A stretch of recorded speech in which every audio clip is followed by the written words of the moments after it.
Hello, and welcome to the Video Game Valley. It's a beautiful day today, a perfect 72 degrees out. We're continuing Kentucky Route Zero on the PC. Kentucky Route Zero. Weren't able to play it last week because I was not feeling particularly well, but I'm feeling alright today, so Kentucky Route Zero continues. How are you all doing today? Hope you're doing okay. Hope things are going well for you out there in this haunted world. Got a green tea with jasmine. Green tea with jasmine. Delicious. I'm going to take a big sip right now. One huge sip.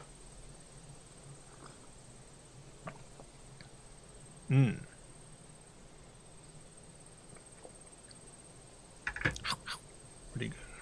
Pretty good.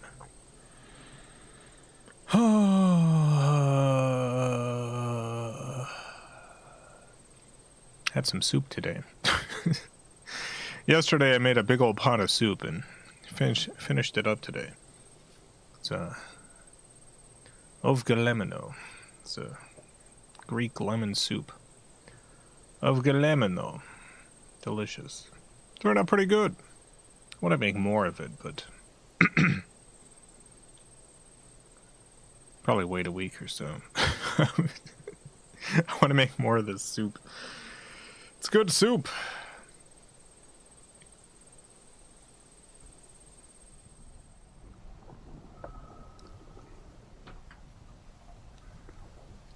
What militant faction are we rooting for tonight? Tonight, none of that. None of that tonight.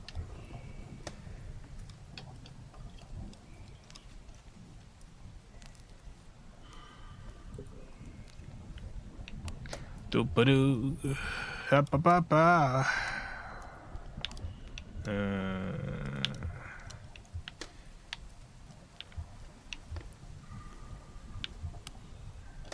Guess we'll talk to Lula. You really did go deeper into the caves. Well, you're easy enough to find.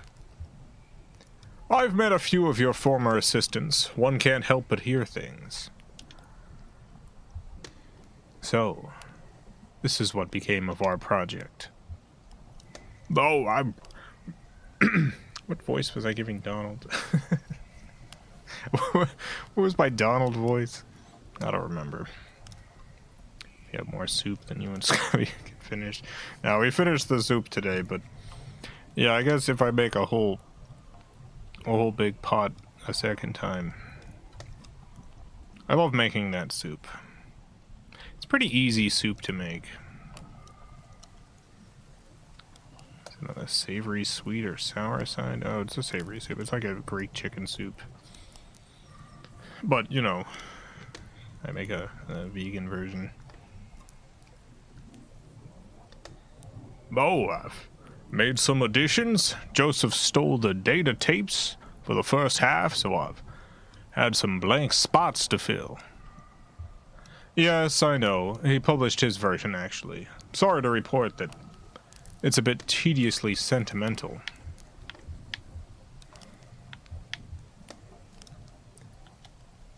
We found your doctor. Oh, good. Yes, you're looking not well, to be honest. You smell like a distillery. Have you been drinking?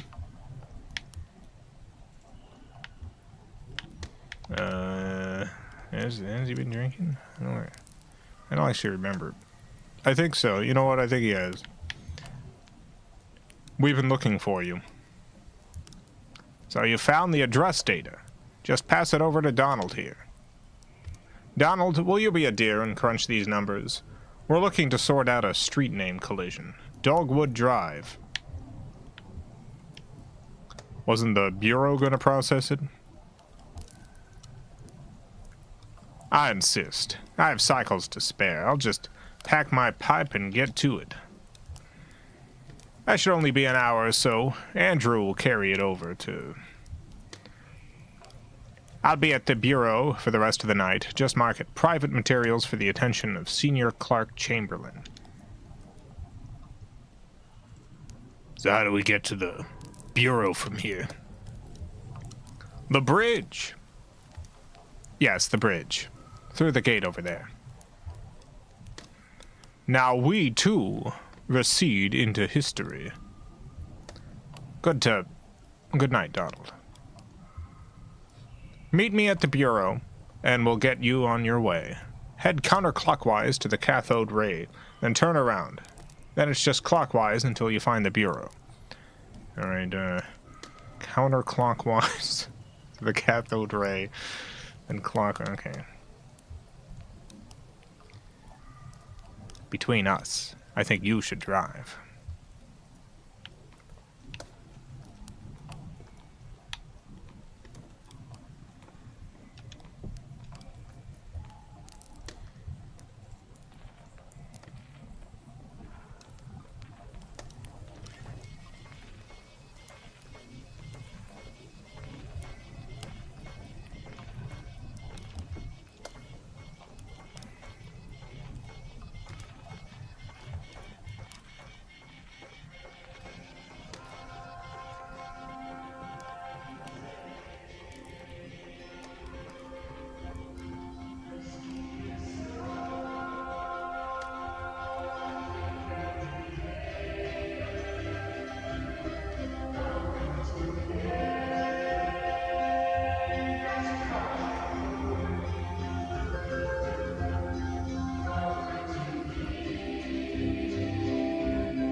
Thanks for waiting, Homer. We were gone a bit longer than expected. Ran into some trouble, Homer. Won't lie to you.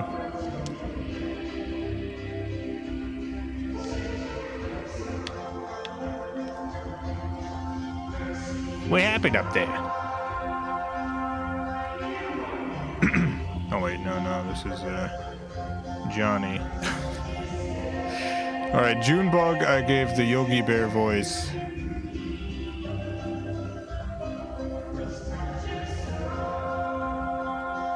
So, Johnny, I think I gave the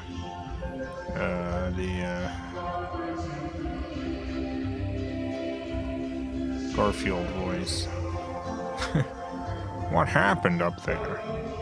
I'm actually not sure. Very mysterious, ma'am.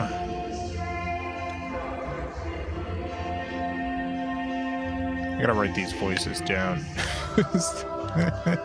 I gotta write them down.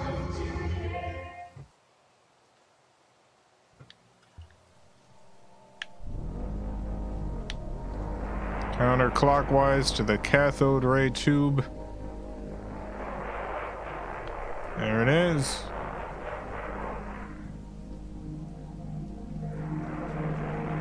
The sprocket. The anchor. The bicycle. And, the feather. The wheelbarrow. The antlers.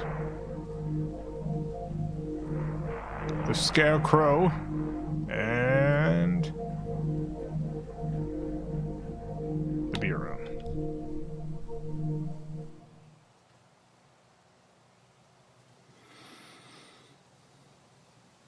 Act 3, Scene 11. Bureau of Reclaimed Spaces.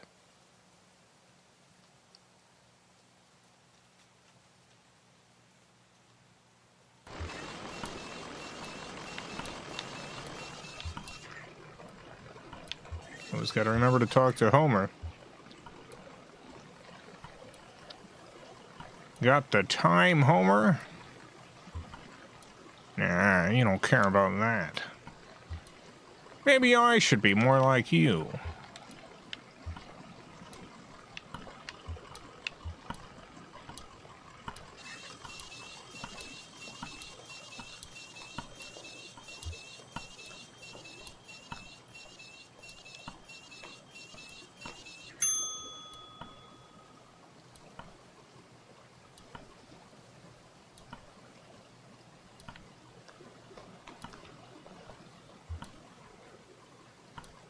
The original devs paid if you buy the game on Steam, or is it too old now? What do you mean too old?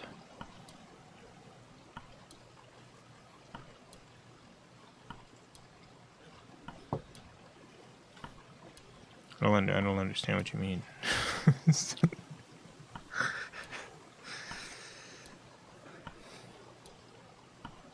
But this was an old PC game. Oh, I mean, it's from 2013, but if it's still on sale, then, you know, if you're still buying it,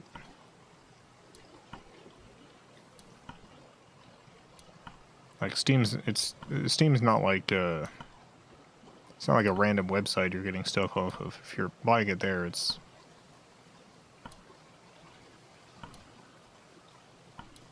going through the publisher or whatever.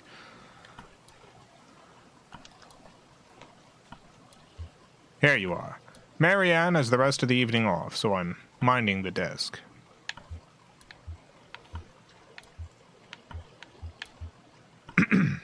But yeah, if a company like stops existing or whatever, their stuff isn't going to be on Steam anymore.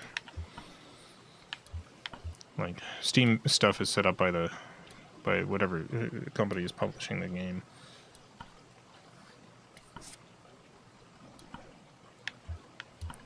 You ever play any Dino Crises? Yes.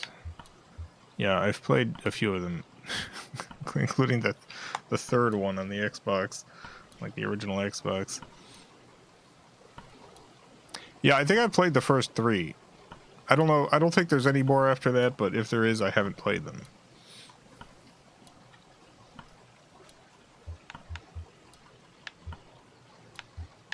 Never played that one. I mostly actually think it's not bad. It's just, once I reached the point where it became kind of tedious, some of its faults started being less forgivable.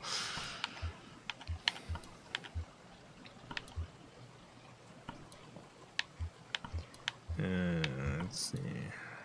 A couple instances. Publishers, Disco Elysium saying just pirated after they were treated. Yeah, I mean, there's very specific instances in which, like, there's a hostile takeover of a company. Like, the creators of Disco Elysium got, like, forced out of the company. So, like, the company is still making money from that game, but the original creators aren't. So, like, yeah, I mean, the publishers of Disco Elysium definitely did not say to pirate it. The original creators might have. The publishers are still making money off of it. The publishers are still getting paid every time you buy that. So the first Xbox, yeah, the original Xbox. But that's a very rare occurrence. That sort of thing is not particularly common.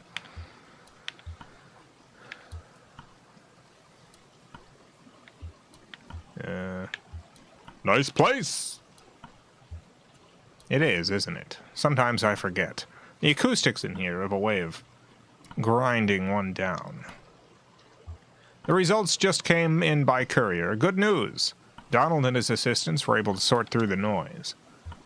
I had Rick cross-reference their results against some of our records. He found a corresponding mail stop on the Echo River route. As it happens, the night ferry is scheduled to make its stop here shortly. The ferryman carries the mail and collects the garbage as well. I'm sure you can catch a ride out that way.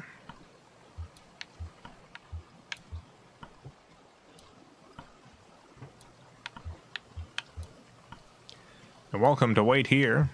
I have to get back to packing. You going somewhere? I might. Feeling impulsive, and I'd like to be ready. Maybe back to Mexico. It's been years. They still have one of my sculptures in a museum down there. Did you know? Big, ugly iron thing. Time to have it scrapped anyway.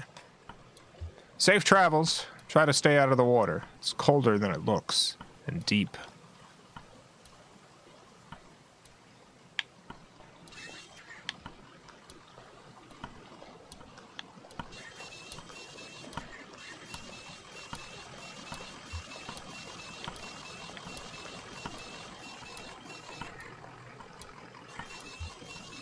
How long do we have to wait?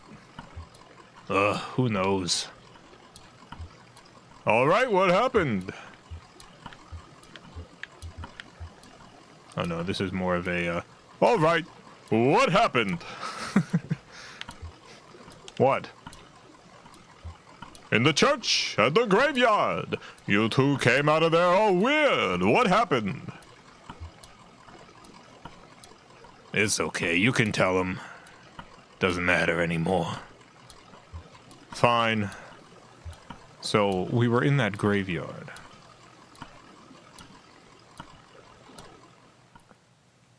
I feel like this is maybe the most cursed sequence in this entire game.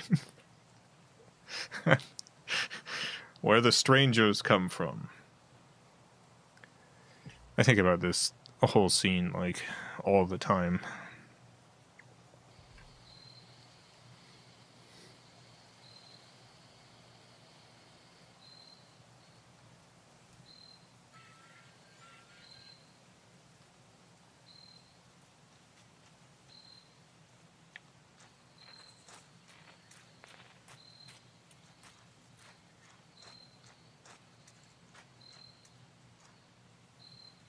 Well, this can't be right. Looks like an old church. Worth a look inside. I guess. I want to stay outside. Okay. I'll stay with him. We can look for lizards. Okay, we'll make it quick.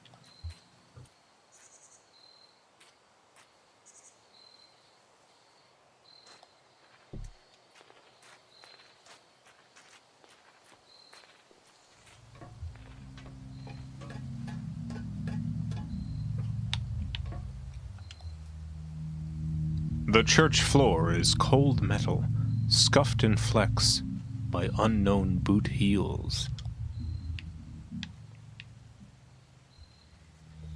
Really like your cartoons. Surreal and deep, yet funny and silly. Thank you. Very kind of you. I love making art. I feel like over the past, I don't know. Yeah, I guess the past, like, 5 to 8 years, I've really figured my, my own style out in a way that's been extremely, how do I put this? I just feel very fulfilled whenever I work on a project. Everyone that I do now, I'm like, yeah, you know what? Not too bad. Got one coming out in probably a week. This one's maybe not very funny. It's kind of another, I don't know.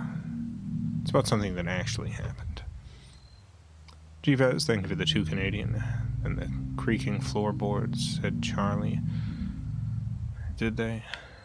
It's a very strange thing for a floorboard to say.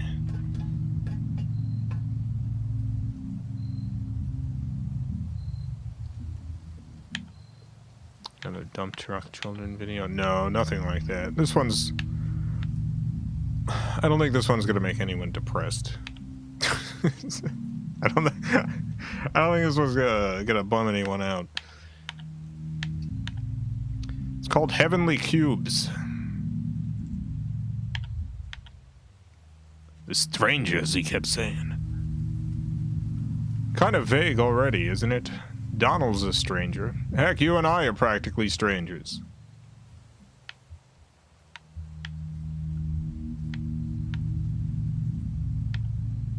What did you find down there? When I saw Weaver, she was on TV. I was testing a pretty simple tube repair, flipping through channels to check the saturation, and she was just there. It was kind of horrible. I mean, I told you she just disappeared. Suddenly, ran away. But you thought she was dead. Yeah, I guess I don't like to say it. dead. And then, next time I flipped it to channel 2, Weaver. It's burned in my vision now. She's standing in a room. The walls are a blank kind of gray. There's tape on the walls, like markings, and desks. A classroom, maybe? The camera's in the corner, so it's this sort of 45-degree angle into the room. And there's Weaver, right in the center of the picture. I stopped turning the dial. Heck, I think I stopped breathing. Eventually she spoke, but there was no real sound, just this awful hum. I read the closed captions. She said to go to the mine. I'd find something there. Can't remember her exact words. Whenever I try, I get distracted, fuzzy.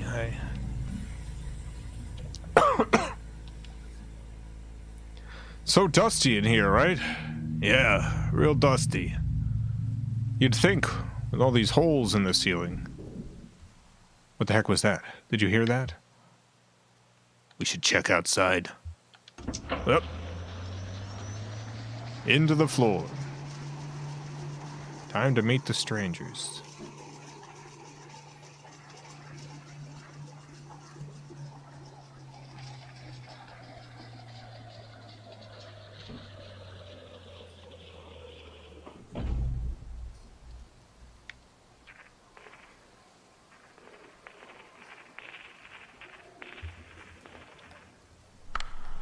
The stranger activates the tape player, slung on his shoulder. A crackly drawl echoes into the room. It is patient, and sounds like it should be smiling. My regrets. I hope I didn't keep you waiting long. We don't see a lot of foot traffic these days. I guess you're here about the job. I'm afraid we only have one opening at the moment. Horrible business. We're actually looking for some information about an old computer. Certainly. I'll tell you everything you need to know. I've only just met you, but I feel certain there's a place for you here. I'll just take you over to meet the dispatcher, show you the trucks, get you familiarized. We can converse as we go. What is this place? Well, it's not an old church. Oh, wait, sorry, I picked the wrong option. Some kind of factory? Yeah, maybe, but for what? Why hidden away like this? And what's that smell? Like bread? Baking bread? Please, follow me.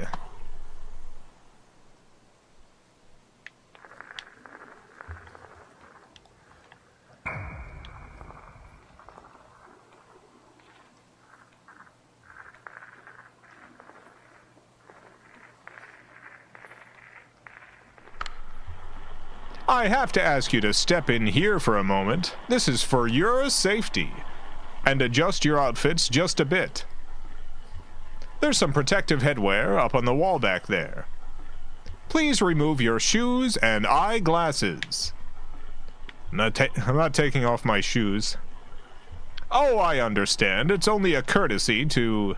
Well, do us a favor and put on the headwear anyway. Just this way.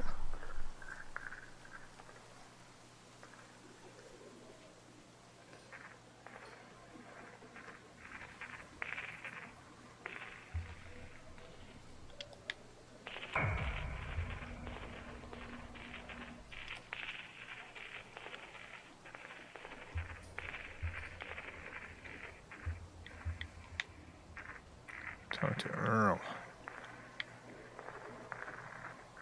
I talk to Earl. Malphasar, thank you for the $2.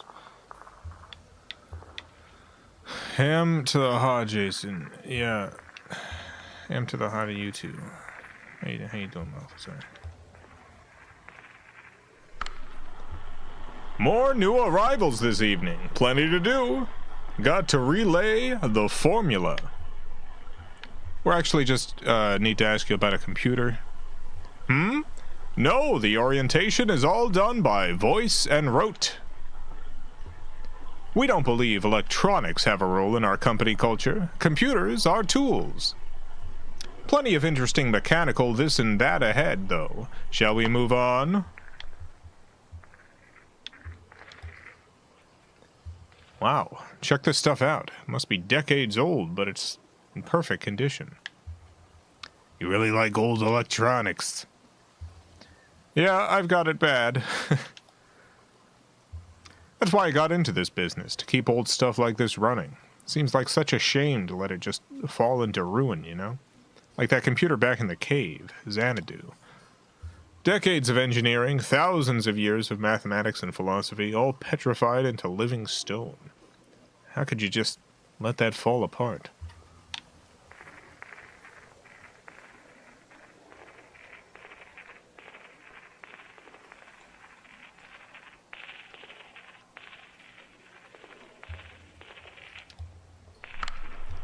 Here's the fleet, haha!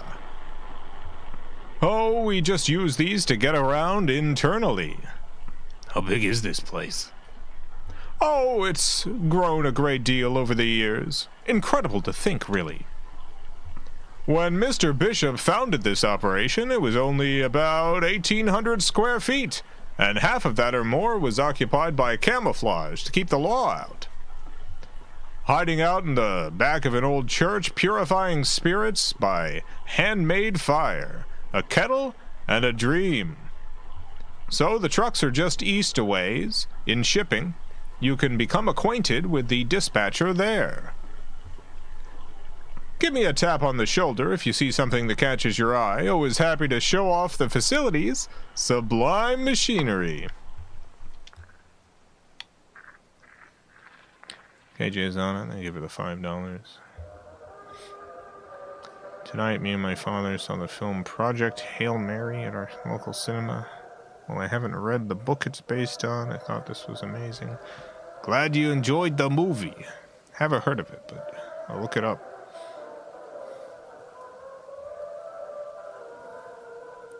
Glad you had a good time at the cinema.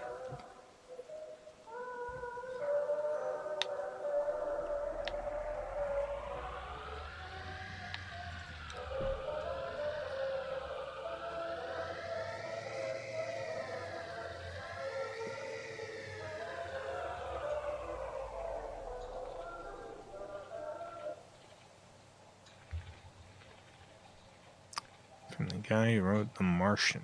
Oh, I see.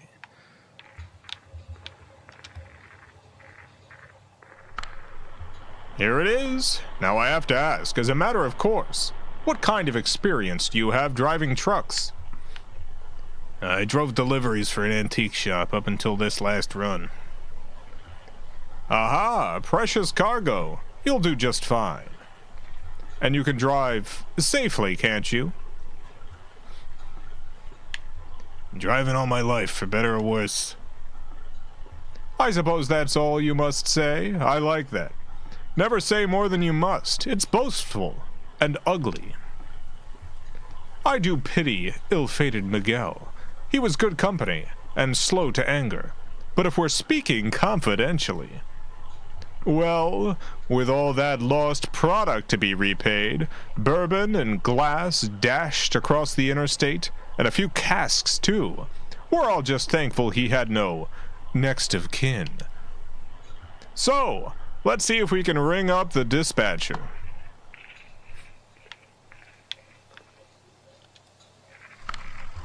Doolittle starts the truck and switches on the CB radio. A deep, monotonous voice drones from the dashboard speaker. I don't know if you caught the context of the conversation that he was just having about an employee who perished while delivering bourbon and stuff, just in some sort of horrible accident.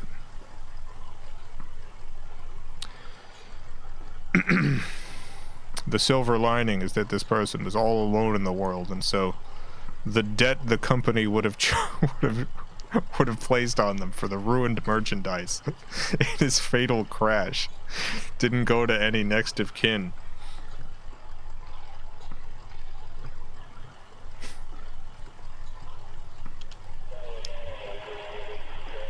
1020 on that load, come back. Up in the Hummingbird Cave, 1012, Kitty City.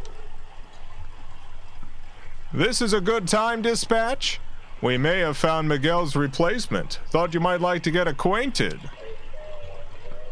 And now come again. Introduce yourself. Pleased to meet you. Tell dispatch something impressive about yourself. They're very well regarded here. You folks know anything about a moldy old computer? 99 wheel holder. Gotta pay the water bill.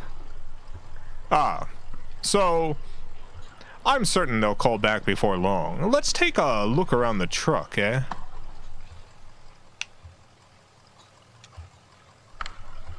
Headlights work fine, see? Do little fiddles with the controls. That's important.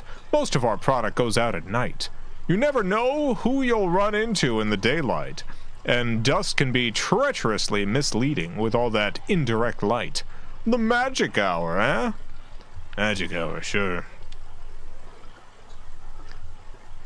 The angle of the sun at dusk and dawn means the light is mostly indirect reflections from the sky. Everything looks like a movie. It's all a bit softer. Drivers sleep in the day, then? Sure. Those that sleep.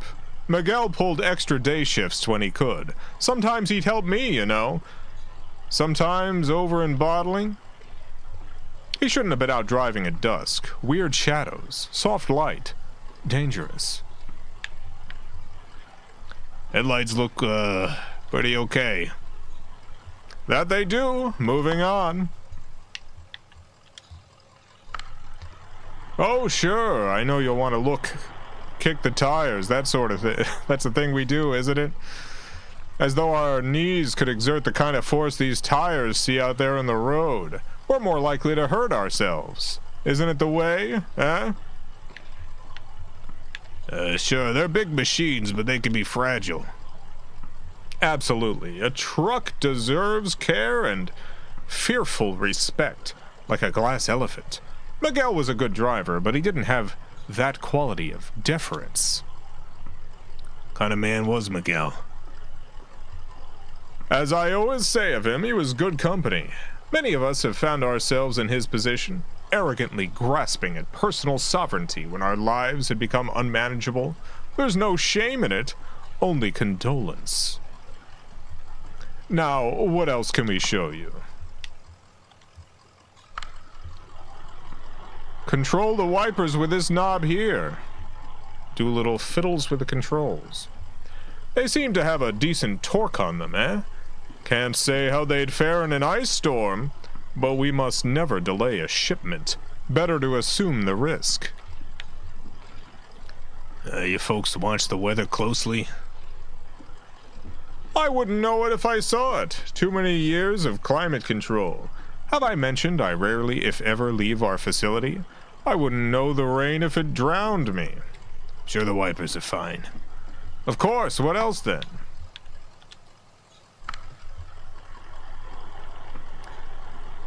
Looks like it's just about ready to go out. We have some good strong folks in shipping here, so you never need to worry about loading it if you don't want to. Bit hard on the knees and back at our age, eh? Of course, you'll have to unload at the destination, but that's the job. And some drivers like the extra shift stacking and loading here. Did Miguel load his own trucks? He did. It was a jealously guarded task for him. If I didn't know the man better, hear me now, I say, if I didn't know the man better, I may have suspected he was skimming off the top. Sounds like a lot of work around here. It's in our interest, friend, after all. We must meet our financial obligations. The truck's radio crackles back to life. Driver, come back. Ah, there's dispatch. Now tell them about your experience. Tell them the truck's in good shape. Tell them you'll start in the morning. I've been driving for a number of years. Decades dispatch. 1033 dispatch. Got 2 black eyes and a flock of crocodiles. Come back. 10-4. Back it down and prick your eyelids, driver. Come back, Len. 10-4. Oh, this is Doolittle again, sorry. 10-4. Come back, wheel holder. 10-4. Got your ears on. Good, listen to this. Silence. So, I think that went well. Let's head back to logistics and seal the deal, eh? And I've got one more thing to show you.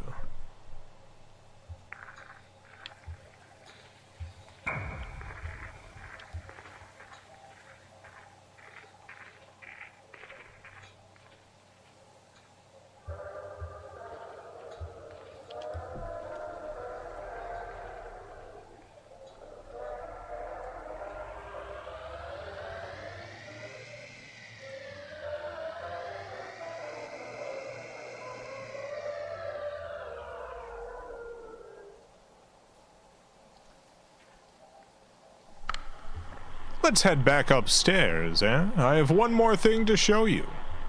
Wait, we only came here looking for some answers about this stupid moldy computer. Oh, the old man of the cave with the moldy computer. That black mold, it's drawn to whiskey. It feeds on ethanol fumes, you see. As we age the whiskey, some of it inevitably evaporates into the air. The angels share. It goes through the vents here and out into the caves. If we can scrape up that mold, we can usually apply some pressure and cold to it, squeeze and condense the angel's share back into drinkable whiskey. Every drop counts when you're making a living on the stuff, so we'd go down and scrape it off his old equipment, just like any other place it grows. He kept sending his people here to drive us away. Paranoid. Truly paranoid. Well, now we have the formula, so we don't need to go collecting mold. But we didn't do anything to his moldy computer. He just forgot the password. One of his assistants shared it with me. Dome in air. That'll get you going, I'm sure of it. So, join me upstairs. Alphazar, thank you for the $2. Why is glowy skeletons? It is a visual representation of what happens when a person is completely replaced by the debt they owe. When a person becomes nothing more than a walking grave.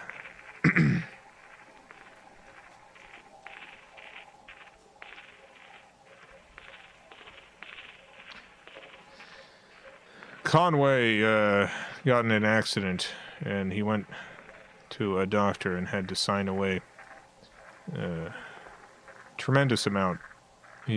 Conway is now in a tremendous amount of medical debt, and as you can see, his own leg has been turned into the glowy skeleton leg as a representation of the part of his body that has now created a tremendous amount of financial debt for him. I want to talk to Earl. This is Earl. He used to be a beekeeper, borrowed some used casks to store the hives, but the interest accrued more quickly than the honey. Now he works for us here in logistics.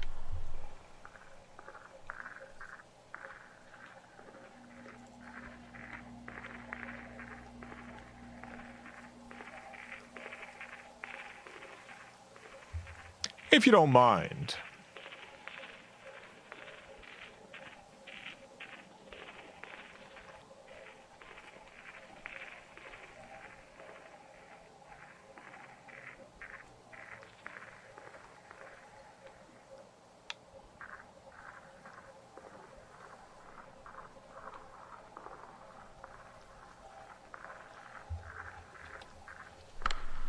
Here it is.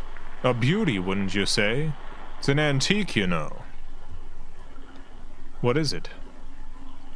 Why, it's an adding machine. This is where we come for our daily ritual, to calculate the day's interest and repayment according to the formula. I usually do so at the beginning of my shift, so I know how many hours I need in order to keep up. Yes, I believe you'll do well here, sir. Happy to have you. Congratulations, you're hired. Wait, we can't. It's customary here to start each day with a shift drink. Let's make it special, mark the occasion. This is the top shelf stuff now, single barrel. He doesn't. Down the hatch, Venum Memori Mors.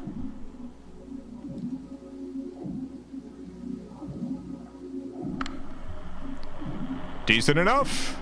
Welcome aboard. He's not working for you. We have to get back to this. He has a delivery to make. What's this? Not working? Are you turning down this opportunity? She's right. I have to make this, I'm disappointed.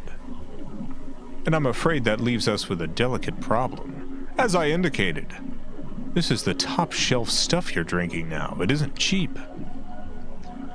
If it's not your first shift drink, well... And there's the matter of this tour just now. My time and experience are billed at quite a premium. This is not good for you, my friend. You're in quite deep. By my back-of-the-envelope estimations, well... We have that in common, I suppose. All of us. Yes, I'm afraid you'll have to work this off somehow. It's just the way of it. What's happening right now? You can start tomorrow. Take the time to settle your affairs. Of course, the interest begins to compound immediately. And, well, we'll go over the formula when you get here. I should get back to work. See you tomorrow, then.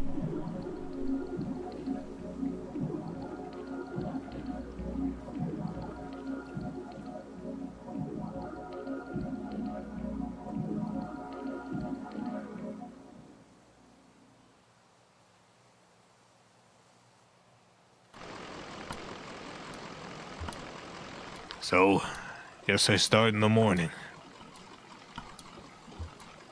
I guess. I'm confused. Just the way these things go, kid. Huh? Well, that still gives us a few hours to roam, right? Where's the ferry?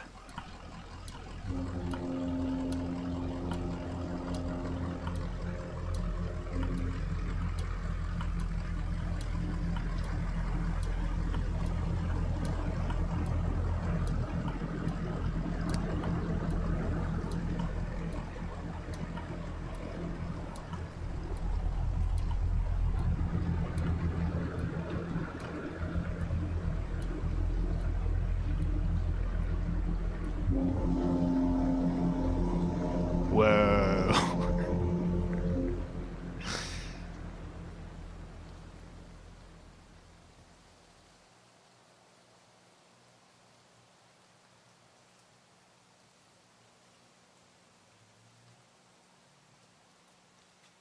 End of Act 3.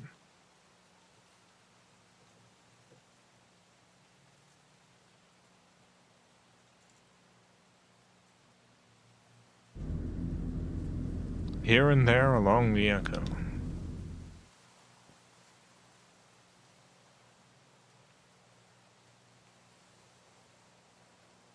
Here and there along the echo.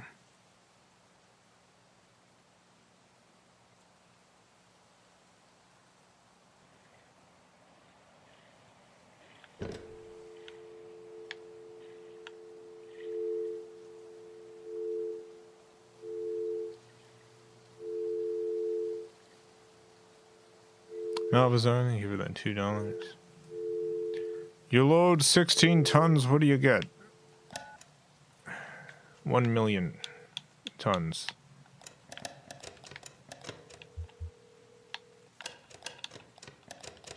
Operator services are currently suspended, pending automation. The Echo River Central Exchange is being phased out and replaced with the new consolidated auxiliary switch number 30. Okay. 270 3 0 1 5 7 9 7. Why is that plastic box making phone sounds? Good question. What is this sorcery?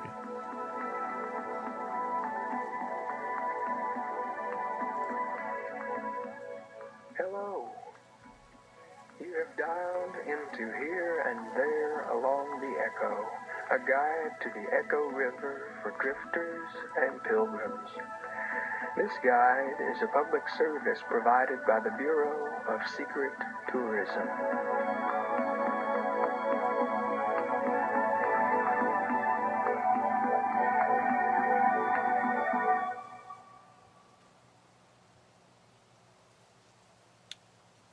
For a menu of our resources, press 1.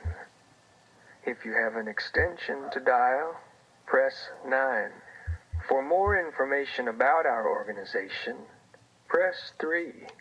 If you don't remember dialing this number at all, press 5. To hear these options again, press 0. I gotta press 5. Alphazar, thank you for So, the $2. you don't remember dialing this number. You just sort of woke up with the phone pressed to your ear, ringing on the other end. Or maybe you thought you dialed a different number, but your digits betrayed you. Or there's a faulty connection somewhere out there in that spiderweb lattice of phone cords that covers all of creation. It must be kind of a nice feeling, really. It's like you and I just bumped into each other in the street or a little cafe. Say, next time you meet a stranger, call us back at extension 7864 and hand them the phone. We'd love to get to know them. 7864. Welcome home. For historical sites along the Echo River, press 1. For a guide to the river's flora and fauna, press 2. For help identifying an unfamiliar sound, press 3.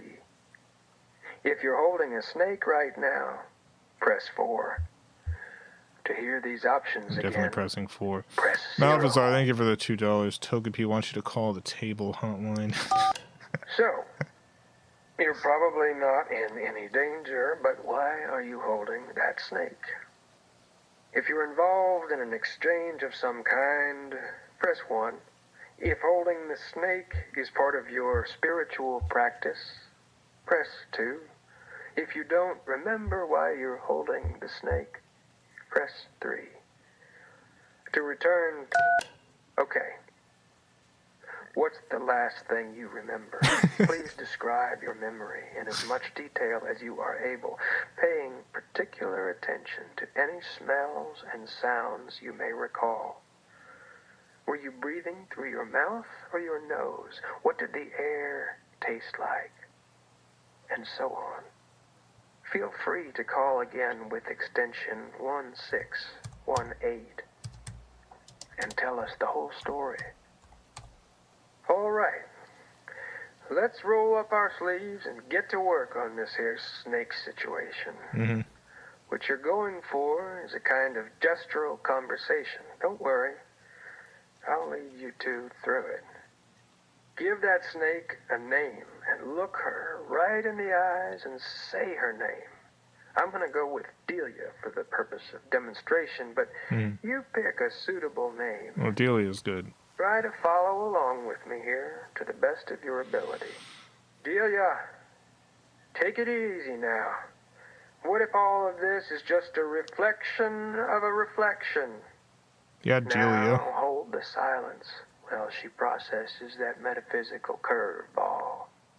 Okay, what's Delia up to now?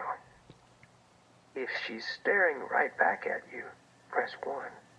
If she's wriggling around, press 2. And if she's just kind of limp, press 3. Definitely wriggling around. Yikes!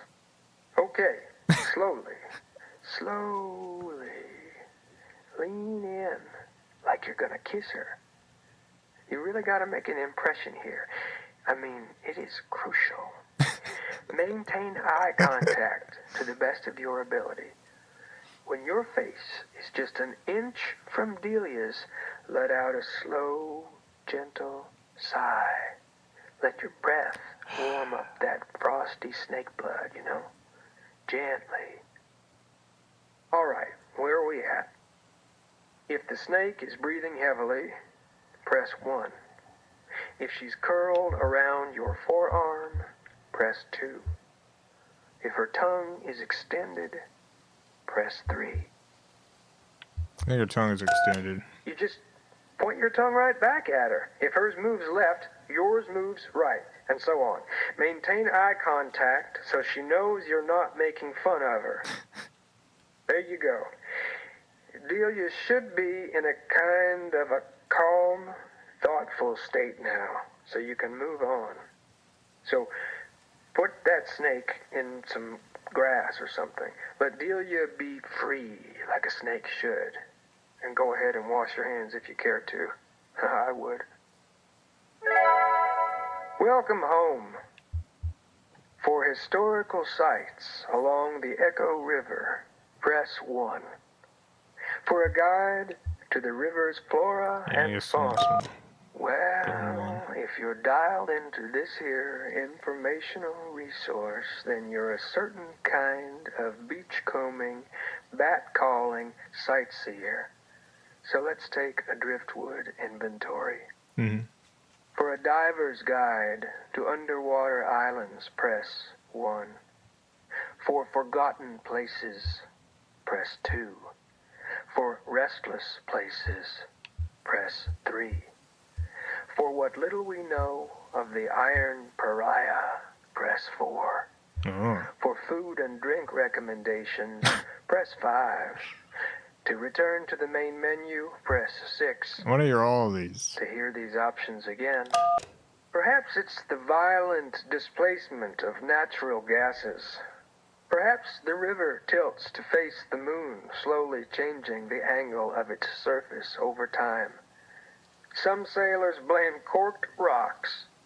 Whatever the geological explanation, the islands of the Echo River are mostly transient, rising and diving on some inscrutable schedule. The following islands are presently underwater.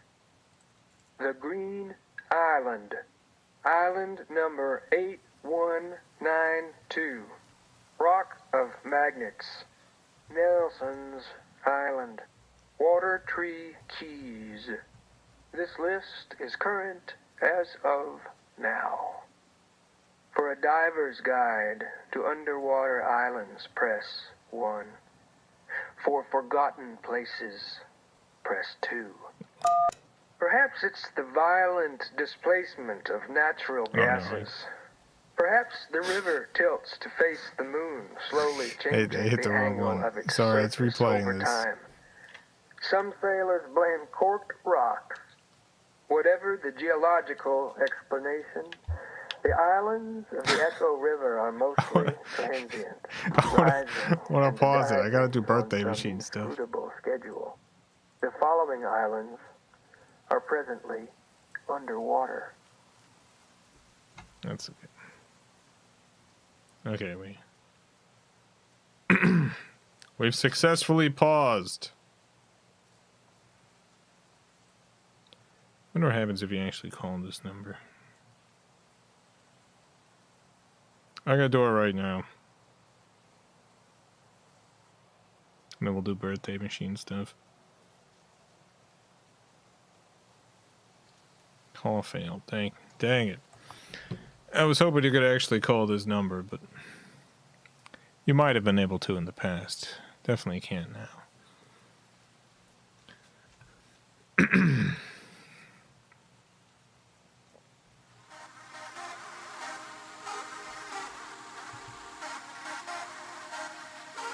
All right, we got one birthday to celebrate today. One birthday.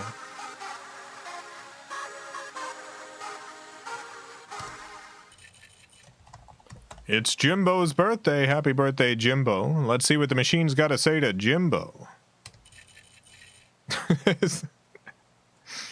Yeah, okay. Here we go.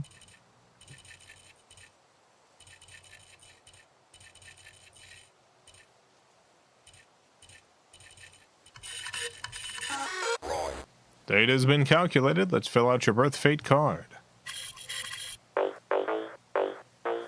What is your luck number for the year? It could be one of an assortment of numbers.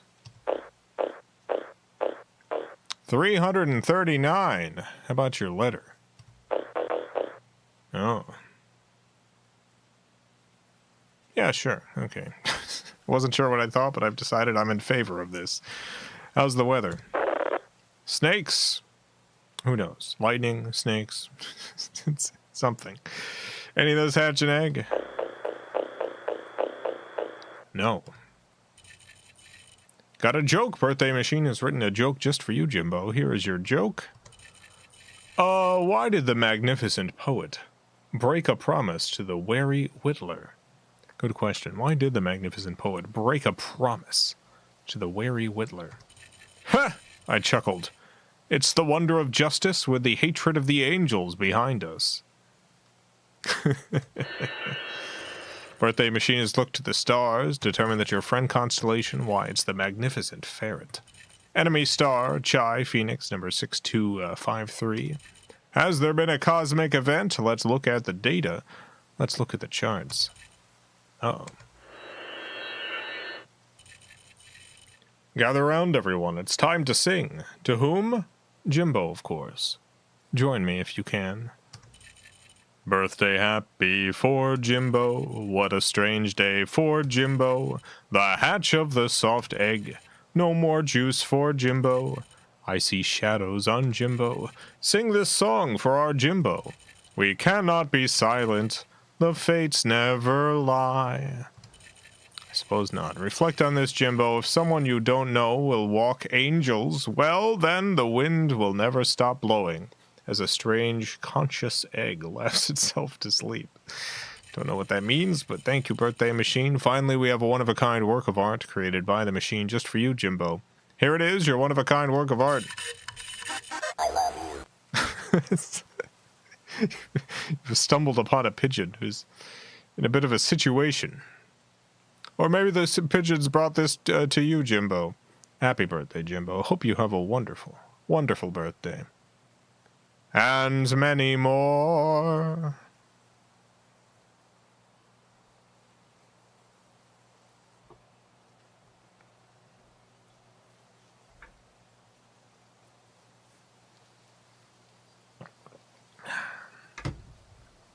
All right.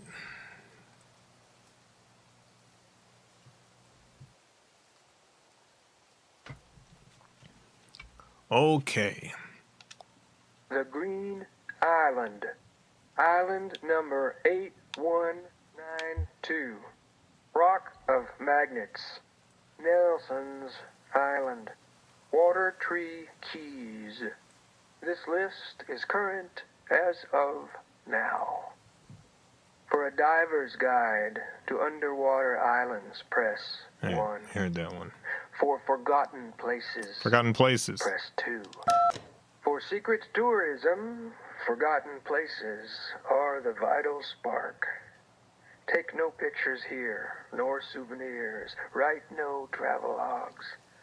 We will discuss these places now in vague and qualified descriptions. Okay.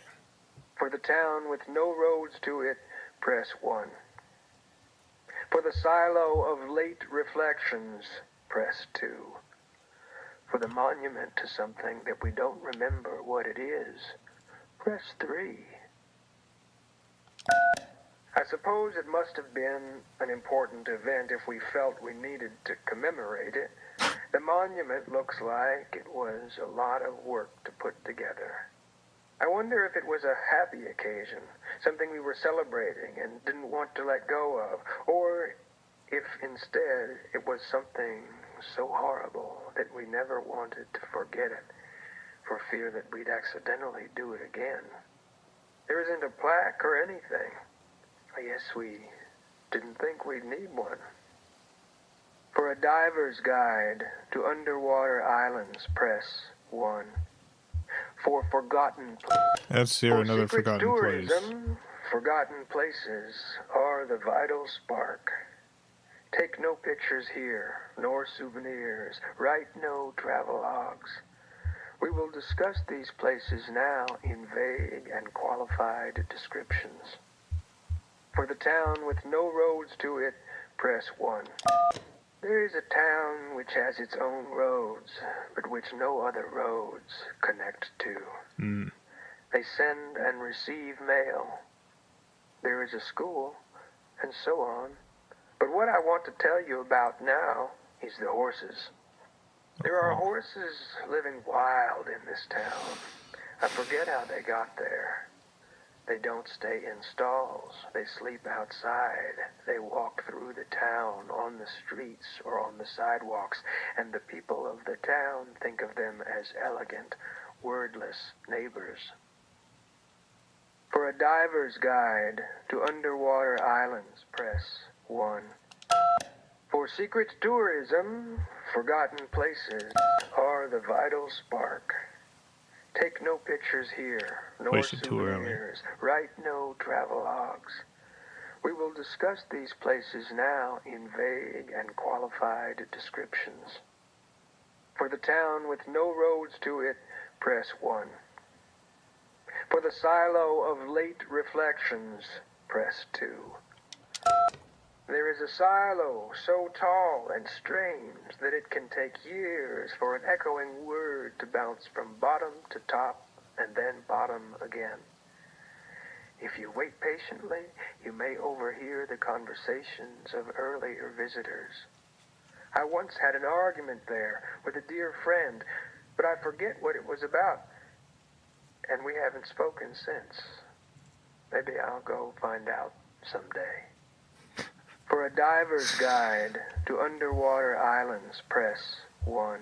And we've done one. For forgotten places, We've done the forgotten 2. places. For restless places, Oh. press 3. For the cluttered place, press 1. For the flooding place, press 2. For a list of the places where people can't sleep, press 3.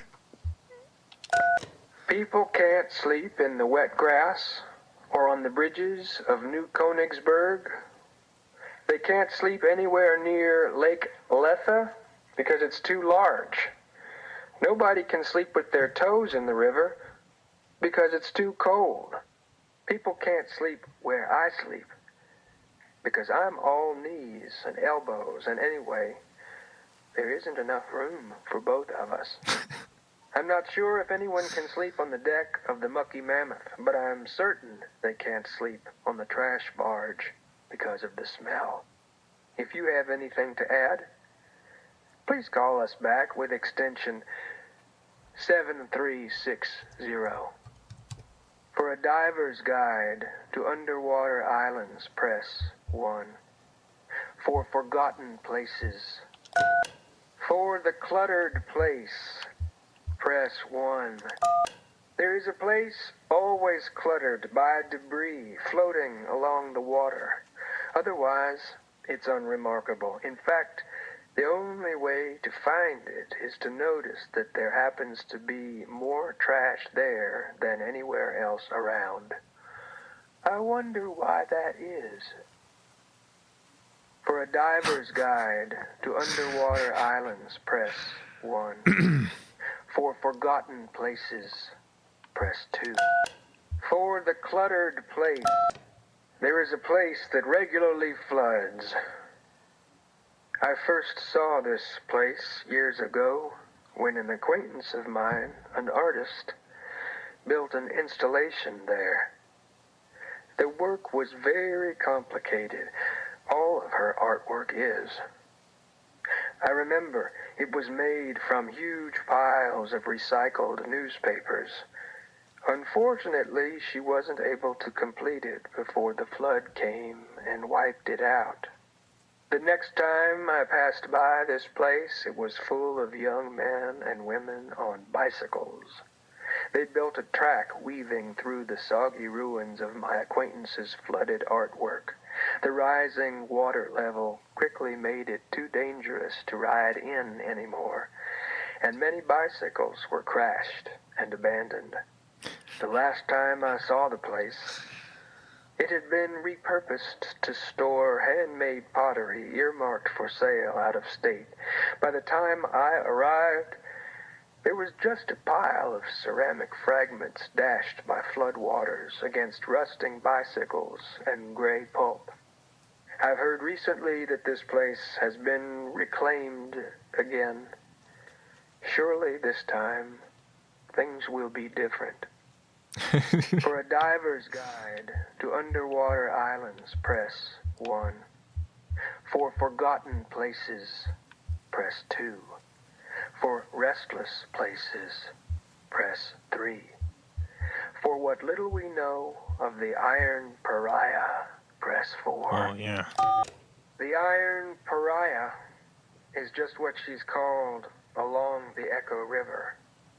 Of course, she once had another name, but it's been scratched away, maybe out of shame? Or maybe she took a bend too sharply and left her true name on a rock. So, what else? We know she was in the war, but neither side would claim her. We don't know if anyone's aboard. She drifts along the water and commands a wide berth.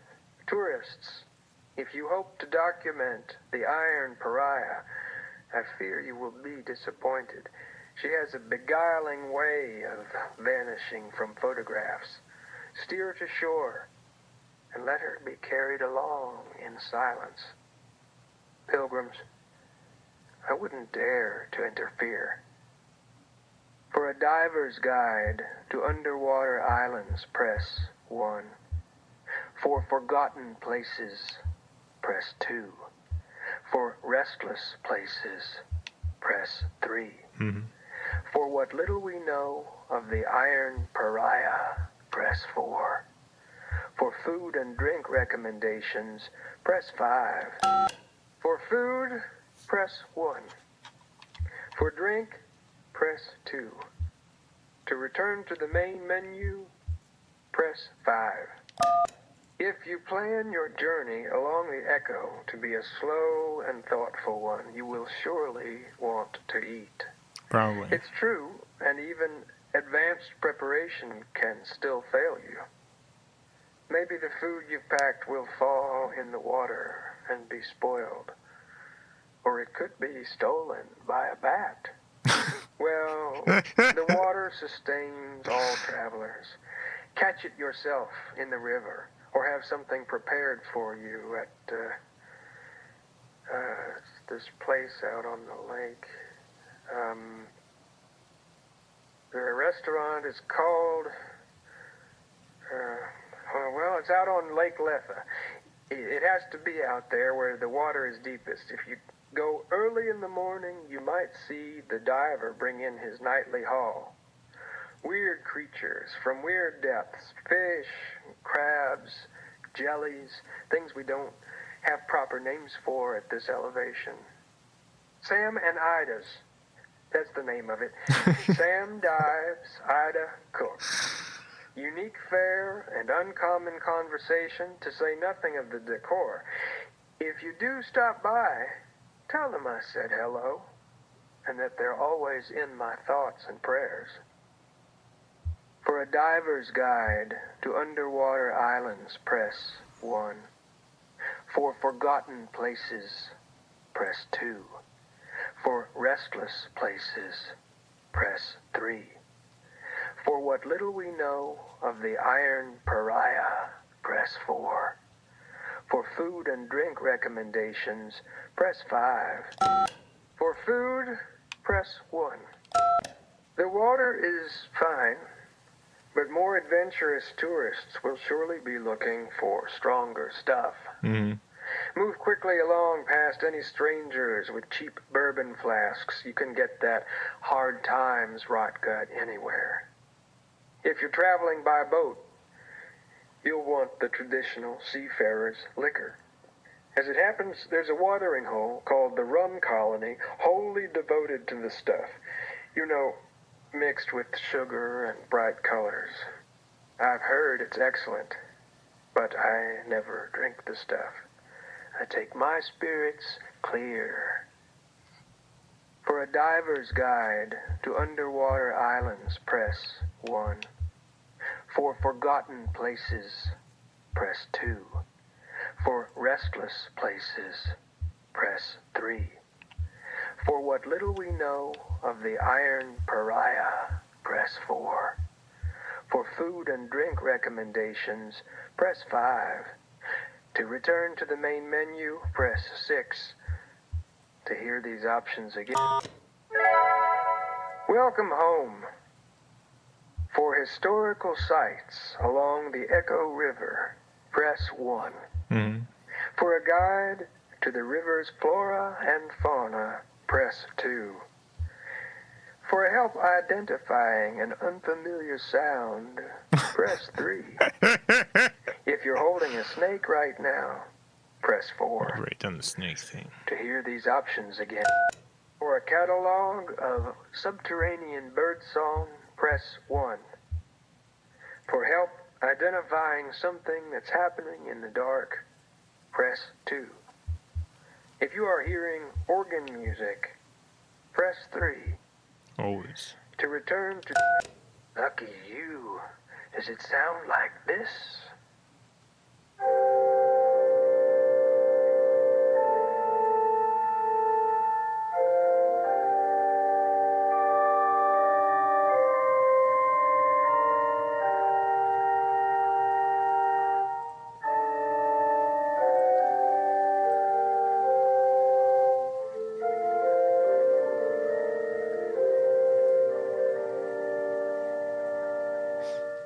Yeah, a little bit.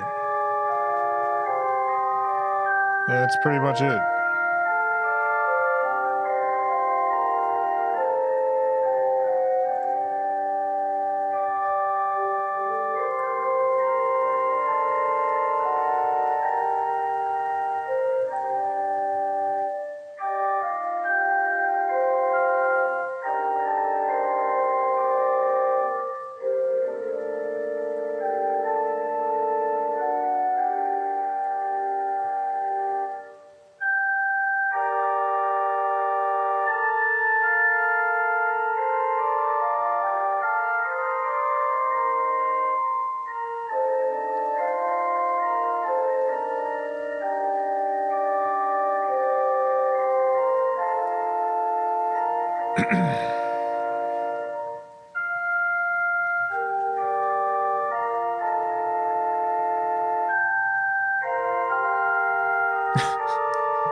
This is just gonna keep going for a while.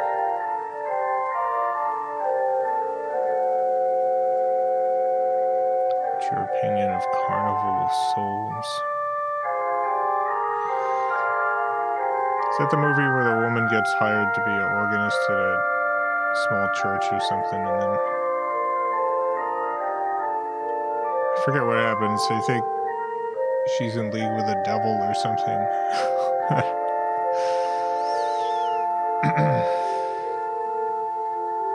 I think there's ghosts involved. There's like a creepy dude in her apartment building. It's been a while since I've seen this movie, but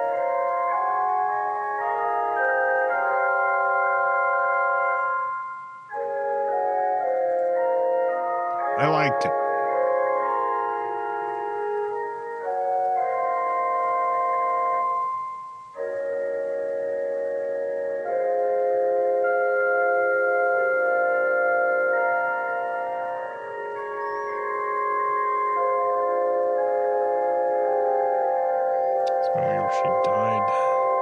drove off a bridge and imagines a life where she became a church organist. Keeps seeing a ghoulish man. Press 1 if that's the music you're hearing. Otherwise, press 2. Yeah, that was it. In that case, I don't know where it's coming from. It's nice though, isn't it? Yeah. Let's listen to it again.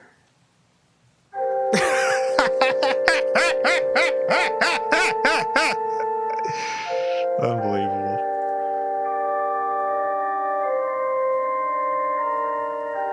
Isn't the fact that she died like either a twist or a...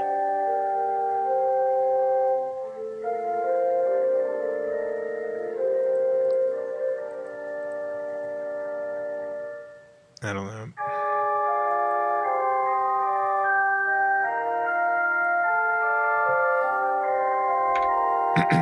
Let's all just relax. Enjoy these organ tunes.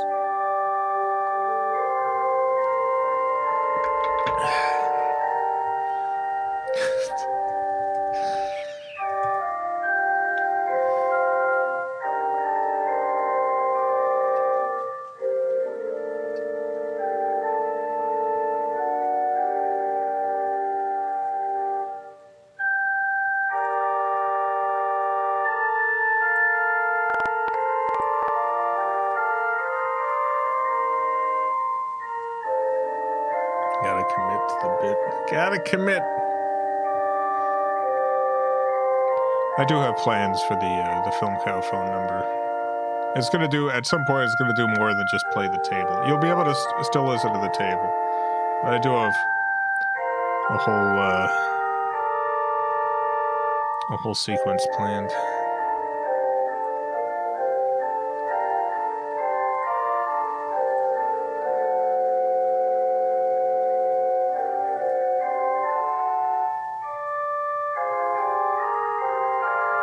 Just gonna redirect to my real number. To call Robert, press 1.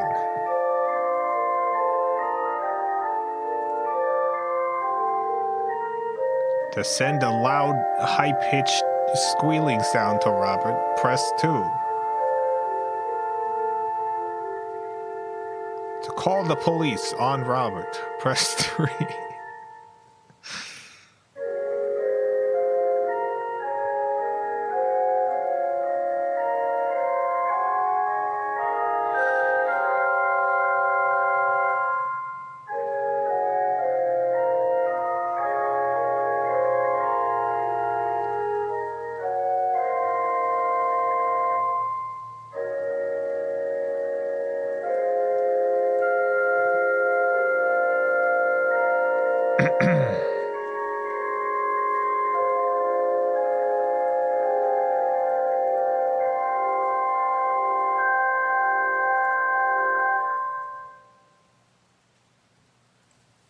Thank you, that was beautiful.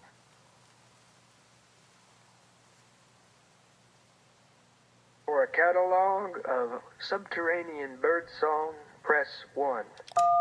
Now I'll play you several recordings of Echo River birdsong.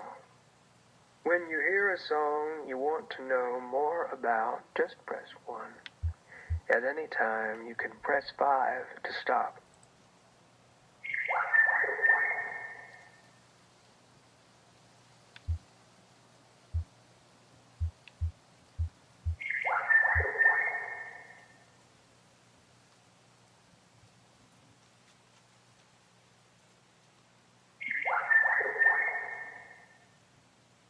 These all seem to be in the same,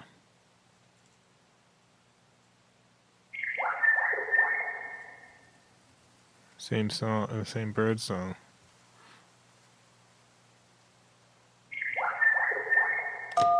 Ah, the lonesome teal. Ugly, spiteful little thing.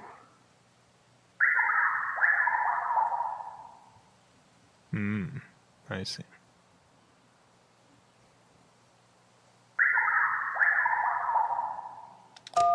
That's the American grid piper. Huh? I thought they were extinct.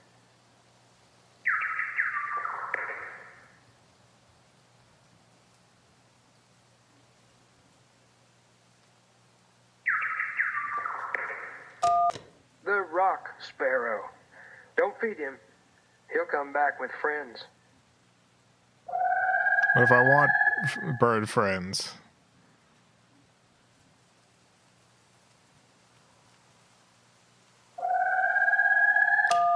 You've got a gray-beaked grouse there. Not my favorite bird.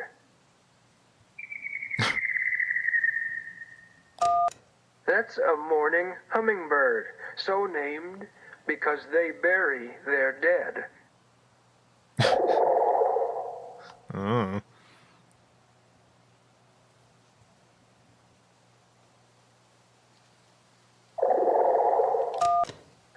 That's just a pigeon. I believe that's a painted avocet. If you catch him, you can make a nice pigment from his feathers.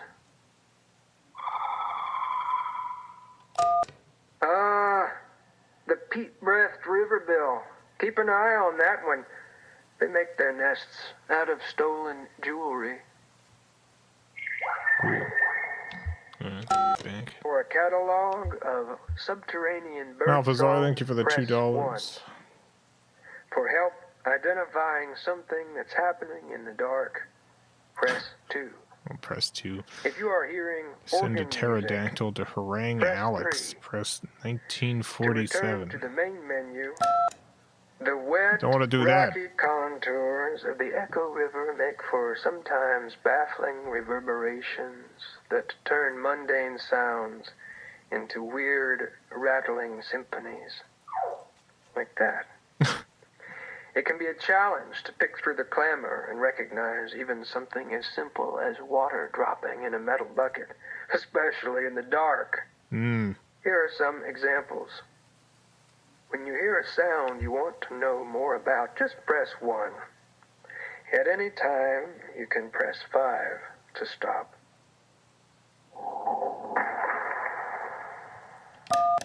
And that was a canoe tipping over from several miles away.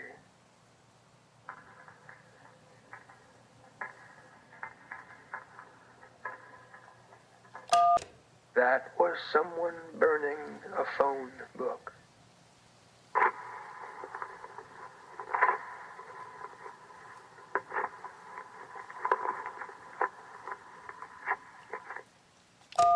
That was someone tearing up an electric bill.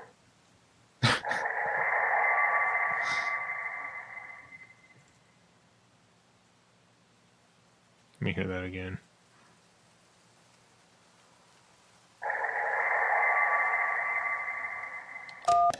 That was a phone ringing underwater.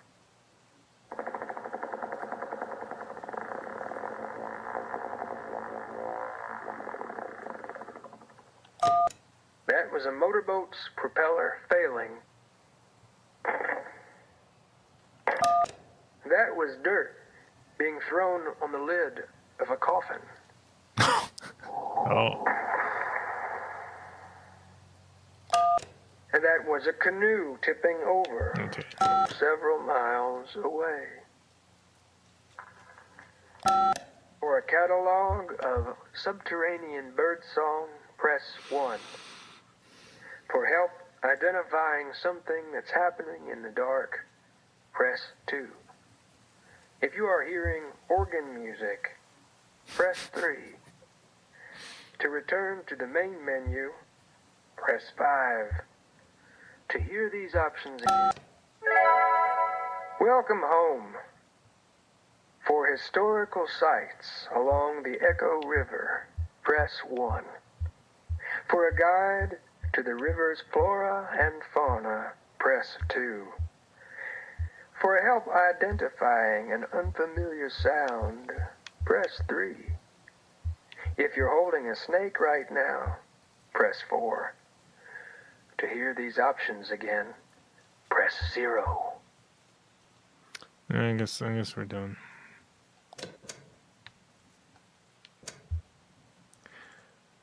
So, where to?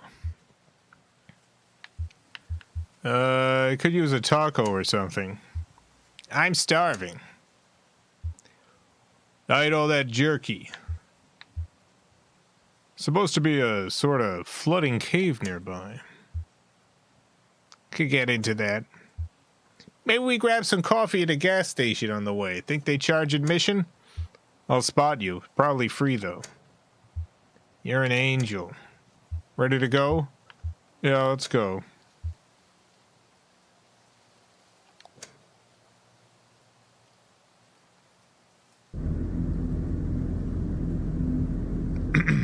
And now we start Act 4.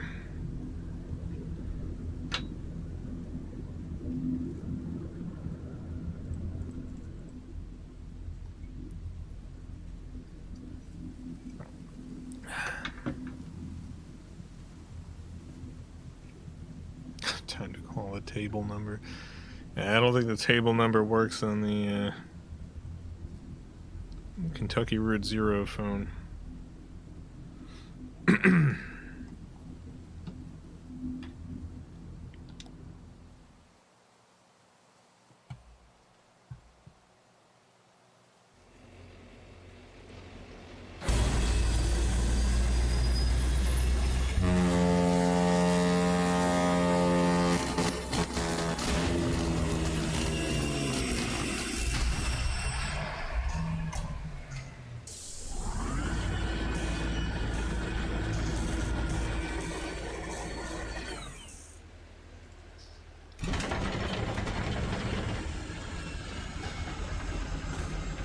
5-4 context backlash. General wear on the gestural gear mounting apparatus may result in an undesirable play between teeth in the context and history state machine gears, causing stuttering, slippage, resetting, skipping. Yes, it could be slippage. If left unresolved, gear slop can gradually throw limbs out of alignment, blend motions, and decontextualize gestures.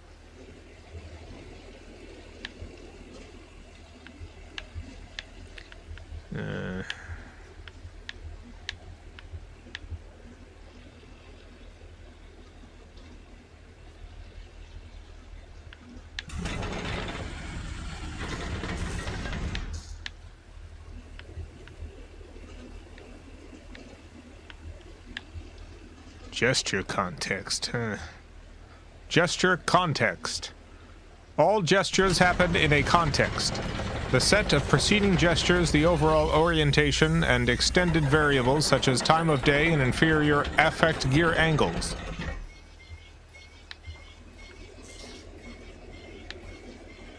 Must be missing a page or something. My savior, our friend out here is in a bad way. Any insight?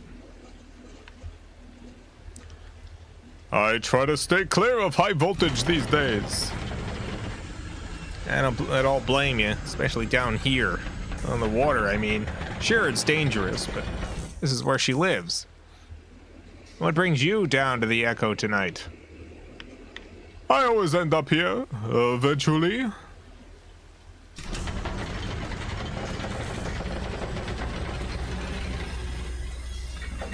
The river's like that, always has been. We picked you up at the Bureau tonight. Never seen you that far upriver before. Hope that doesn't mean you've been traveling on the Zero. Yeah, have you been there? The Zero? Ah, no, not me. This old river rat steers clear of weird highways. I've been traveling this river for more than half my life, more or less alone. I think I've seen it change quite a bit in all those years, but can't say for sure. Water has a peculiar way of making a person forget. Some nights I remember a place, but it's full of strange new people. Some nights I meet an old friend on an unfamiliar shore. Wonder which kind of night this is.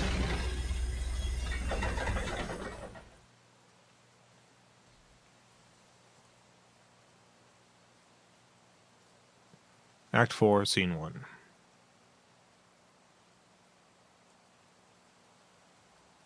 The Mucky Mammoth.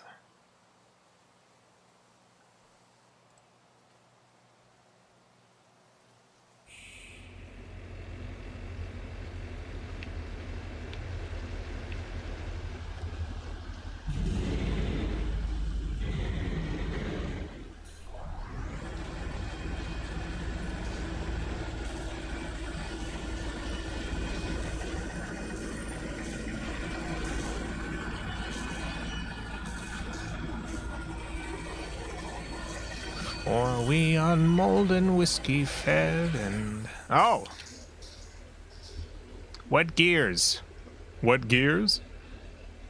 Probably, who knows? First thing I tried anyway. Down here by this little blue box, took all the gears out and dried each one by hand. I loaded them back in again.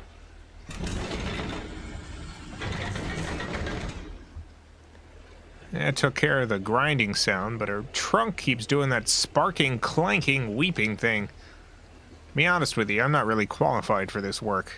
Kate's a friend. You know how it is, don't you? How do you two know each other? So... ever walk through rolling farmland? Just drove, I guess. Right, nobody does it, unless it's their land to farm. I mean, they'll walk from barn to tractor, or tractor to truck, you know. Well, I sure did. I slipped under or over fences, and I walked barefoot with the seeds when they were just planted, and tilled the earth with my toes. Hey, I should tell you where I left my shoes. You know, I'm a classically trained organist. It's true. Look at these long fingers and pedal-gripping toes. Doesn't matter. Minor in French literature earned me a position teaching art haute zola at the university. Well, some ding-dang governor cut state funding for our department, and I was demoted to mopping floors, running wiring through walls, or in dangerous places. I even operated the soundboard at the student theater. I left my shoes there at the university. It was a protest. Walk without shoes for something important or tragic. I ended up by the shore, and soon I was drifting along the Echo. It ran for a while above ground then. Doesn't anymore. But I prefer subterranean waters anyway. Kate brings me along, and I record what I see and hear. Try to help with maintenance. I drop off the mail and pick up the trash. On occasion, I take the helm. Anyway, that's all I try to remember anymore. I listen to the river's stories, and my own stories get fainter and fainter. Oh, if you talk to Kate, could you ask her, when she stops for gas, could you pick me up a scratch ticket? Thanks.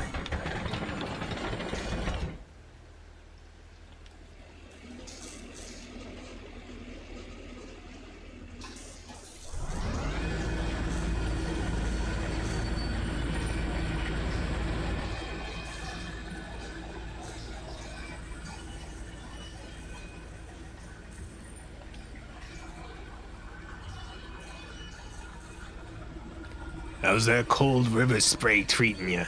Thought I saw you squinting. It's hard water, you know, hot in the eyes. Still irritates mine a little, and I'm piloting a tugboat through it 6 nights a week. Don't be too shy to close them in public. Your eyes, I mean. People will just assume you're thoughtful. You need tea. So, dried reishi, definitely. Split gill powder. Maybe toad? Just kidding. Turkey tail fungus, pomegranate, sun-dried oyster cap, and shiitake. What are all those for? Eye strain. Dried reishi masks the taste of it, the rest of it. Sun-dried oyster cap in particular has an eccentric flavor profile. It's mushroom-based. I'm a big believer in the fungal pharmacy. Hey, how far away from Dogwood Drive? The Echo is dicey tonight. Bad luck for you. Expect waves and diversions. Dogwood Drive is by the Silo mail stop, but we may need to spend some time on the indirect route before we hit your stop, okay? And there's other business. Mail to drop off, garbage to pick up, and a few favors to execute, all dotted on the riverbanks from here to there. Hope you enjoy the trip on our little mammoth. Take advantage of all the amenities. Fresh air, cozy bunks, hot tea, the video room. Some pretty interesting tapes down there, actually. Unusual, I mean. Weird. Watch out, that VCR doesn't take your hand off, though. It's untrustworthy. What's wrong with the VCR? I could take a look. Oh, please do. I don't know anything about electronics. Maybe try a few different tapes. You'll get the picture. I saw you talking to Will. He's an old friend. Don't be fooled by that burned out aura. He's a smart and kind man. I think his only vice is those silly scratch tickets. Speaking of which, we're coming up on our next stop shortly. Refueling and picking up a few things. Well, eyes on the road. Ha ha. Ezra runs up to Shannon. Whoa, slow down. Slippery up on deck. Do you have batteries? Yeah, of course. What for? Johnny said I could use his tape recorder, but he needs a battery. Oh, fun. Well, Shannon searches her pockets. Here's 4 different kinds. Surely one of these should fit. Thank you.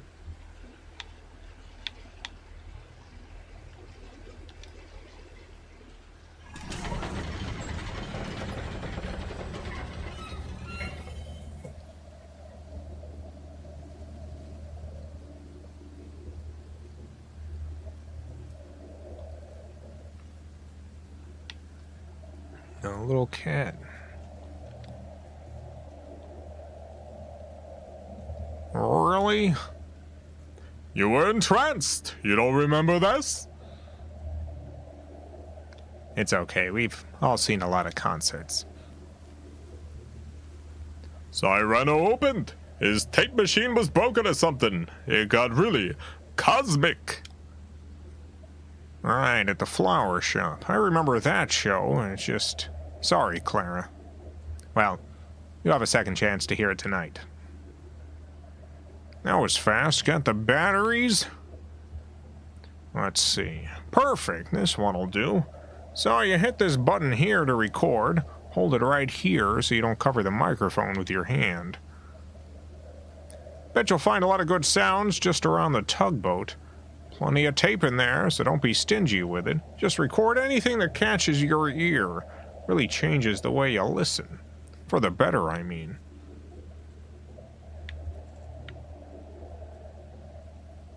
How long is this trip? We've got a ways to go, and this boat makes pretty frequent stops. I think Kate said we're moving pretty slowly tonight, too. Weather! Kate said we could stop at the rum colony. Cyrano's playing. Well... Wrong voice, sorry.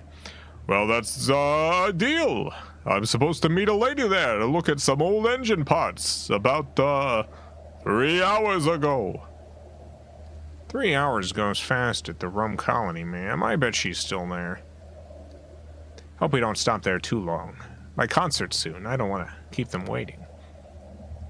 No, it's river time. Nobody expects you to be punctual. Hey.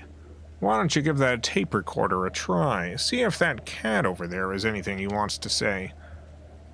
I often use found sounds in my music. If you find some interesting sounds tonight, you can help me out.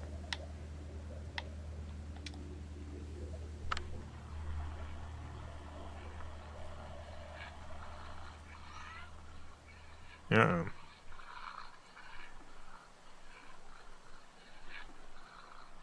Or skeleton.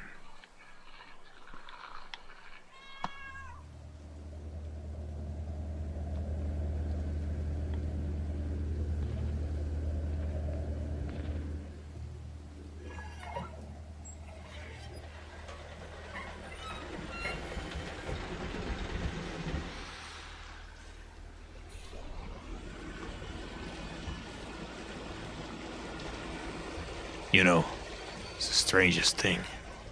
Can't remember why I came up here. Fresh air? Maybe. It's homey in that cabin, though. And warm. It's just that thing about... What was it when you walk through a door? When you go to the kitchen for something, as soon as you pass from one room into another, you forget what you wanted. You have to walk back out just to remember. Like you left a part of your brain behind. Hey, I wonder if I could follow that brain crumb trail all the way back to the room I was born in. Conway cranes his neck over the railing. You were driving for hours. Get any sleep?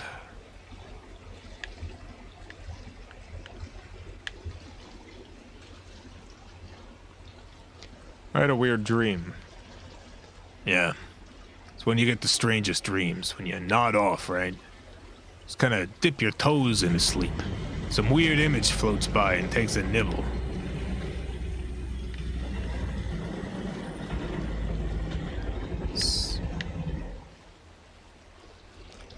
It does look cold, doesn't it? Yeah. Better keep that kid away from the edge. Barca could easily fall in. He's been exploring. Should I be worried? Yeah, I'm fine. Sure you are. What's up, hon? Huh? What's up, huh? Look like there's something you want to ask. Fine, you can ask it. One question.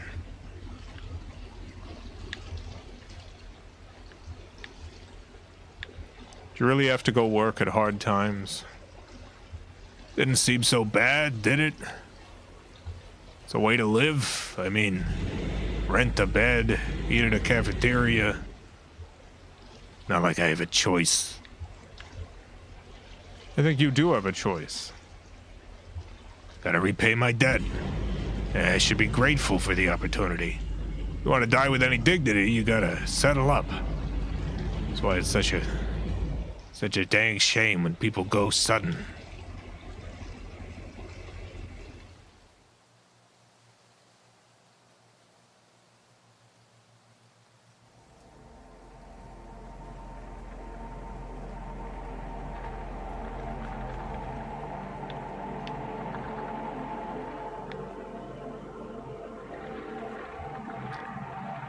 I'm sure I talk too much. Everyone on this river does. Problem is that we listen twice as much as that. We're only telling you half of the stories we hear. Kate told me that I ought to have been a photographer. She said, "You have an uncanny way of having been in the place at the time the thing happened there, and that's the hardest part of taking a photograph anyway." Nice of her to say, but it isn't true. Though I know just about every story on this river. Most of them I picked up second, third, or fourth hand, and so on. Listening, see? Now, I know what you're gonna ask, so I'm gonna answer it. Yeah, I'm sure they're all true. I personally believe a story gets more true as it's tossed around from brain to brain, and the whole community brings their insight to bear on the brutal facts of experience. There are a few Echo River stories I witnessed directly. I saw that big owl migration pass through. Might have heard about that. I was there when the old train station flooded. I saw the ghost of Stephen Bishop brew up a batch of white lightning on a raft. Or anyway, I talked to a few sailors who'd recently crossed paths with him and I suspect sampled his wares. One night when I was working on the Mucky Mammoth, we picked up a gaggle of passengers headed down to a mail drop by the silo of Late Reflections. I knew a couple of them in passing, para-traveling musicians, whom I often encountered on the river. The others were strangers to me at the time, a young woman, a small boy, and an old man whose name I didn't catch. Oh, and a smelly old dog. We docked at a gas station so the Mammoth could refuel.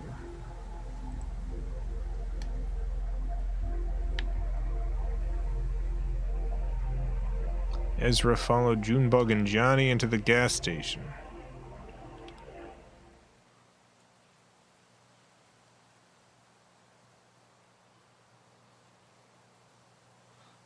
Act 4, Scene 2. A gas station.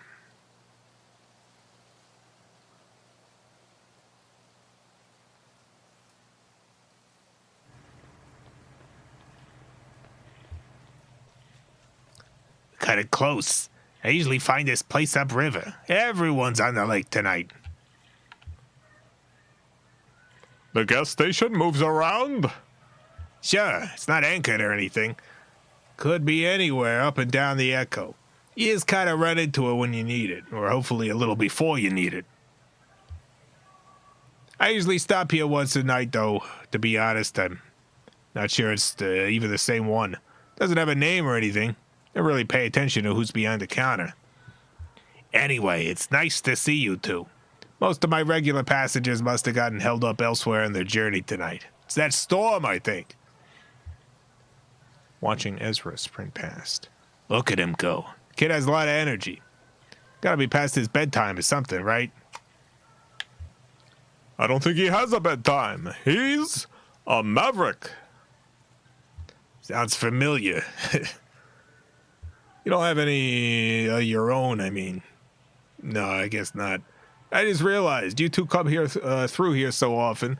We chat about all kinds of stuff, but I never thought to ask about family. We're all the family we need? That's sweet. So, how about that storm upstairs? You two get caught in it? Heard it kind of roamed around, uncertain. I'm sure we'll hear about it tomorrow. Flooding, property damage, probably killed a few tomatoes. It's got the river churning and everyone headed to the lake here, where the water's calmer. I myself don't mind navigating a choppy river, not at all. I got a good feel for it. Plus, better for fungal growth. High water consumes the cave moths, and their wet wings clump together into these little balls of nutrient-dense mushroom food, jammed by current here and there, between the rocks. You have never seen a mushroom grow like on a soggy cave moth carcass. Really messed up those lines. 1 second. Take a sip of my green tea and give it another shot. All right, take 2. I myself don't mind navigating a choppy river.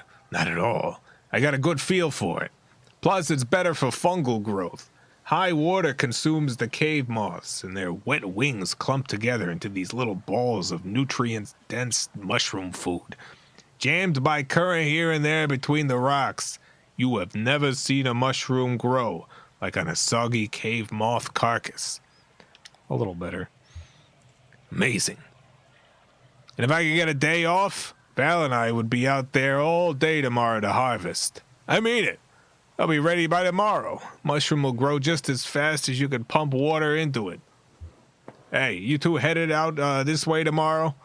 Maybe I could send Val ashore with you just for a few hours. She's got a remarkable nose for mushrooms. You wouldn't even need to know what to look for. Put a bag around her neck and she'll just bring them back to you.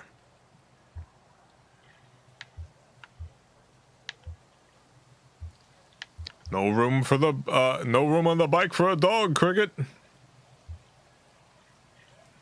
Oh no, Johnny said, yeah. No room on the bike for a dog, Cricket. She could curl up on the sidecar. I'll sit on my legs. So, I should get back aboard. No rush. Just want to brew some tea before we get underway. Headed into the station.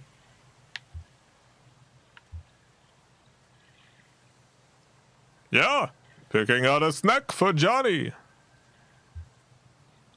She doesn't let you pick out your own snacks?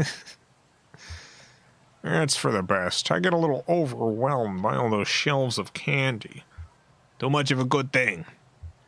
Hey, while you're in there, could you remind the gas station attendant this fuel is on my tab? Charged to the Mucky Mammoth. Oh, and Will wanted a scratch ticket. Thanks.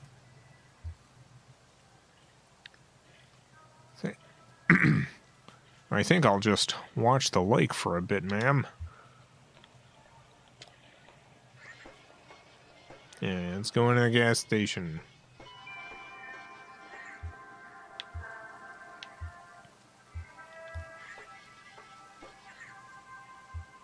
Looking for crystals? Why do you assume I'm looking for crystals? I got them on sale. All kinds of folk come in here looking for crystals. There's a few over there with milky white shocks through the middle, like you caught a piece of a cloud. People seem to like those a lot. Yep. Popular crystals. You work at the Mammoth? Can add it to your tab.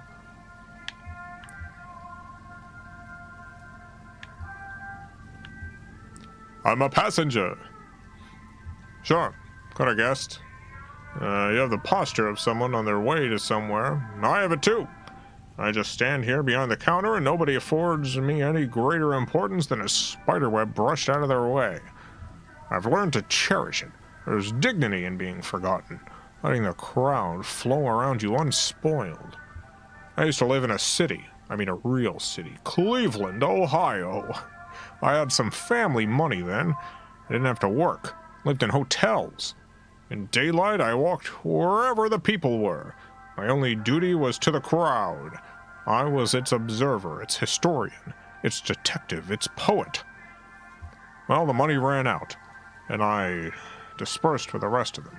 Took my duties with me here, to Lake Leth and the Echo River. I lived behind this counter, anonymous, invisible, but I live with dignity. And yourself? Sure, something like that. I enjoy the company of strangers. They enjoy the company too, as fleeting as it is, sufficient unto itself. We keep all the crystals on that shelf over there. Buy one, get one free, of equal or lesser symmetry.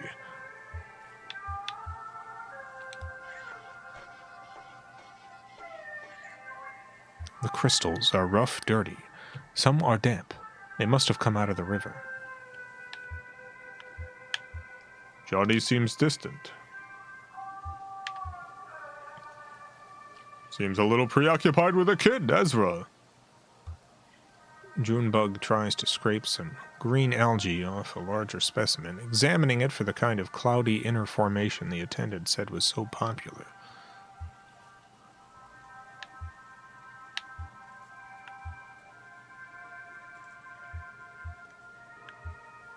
What would it be like to travel with one more?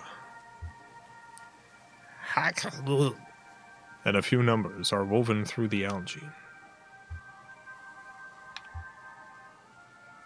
Maybe best to just ask him what's on his mind? This isn't algae at all. It's a decayed plastic bag caught on the rock.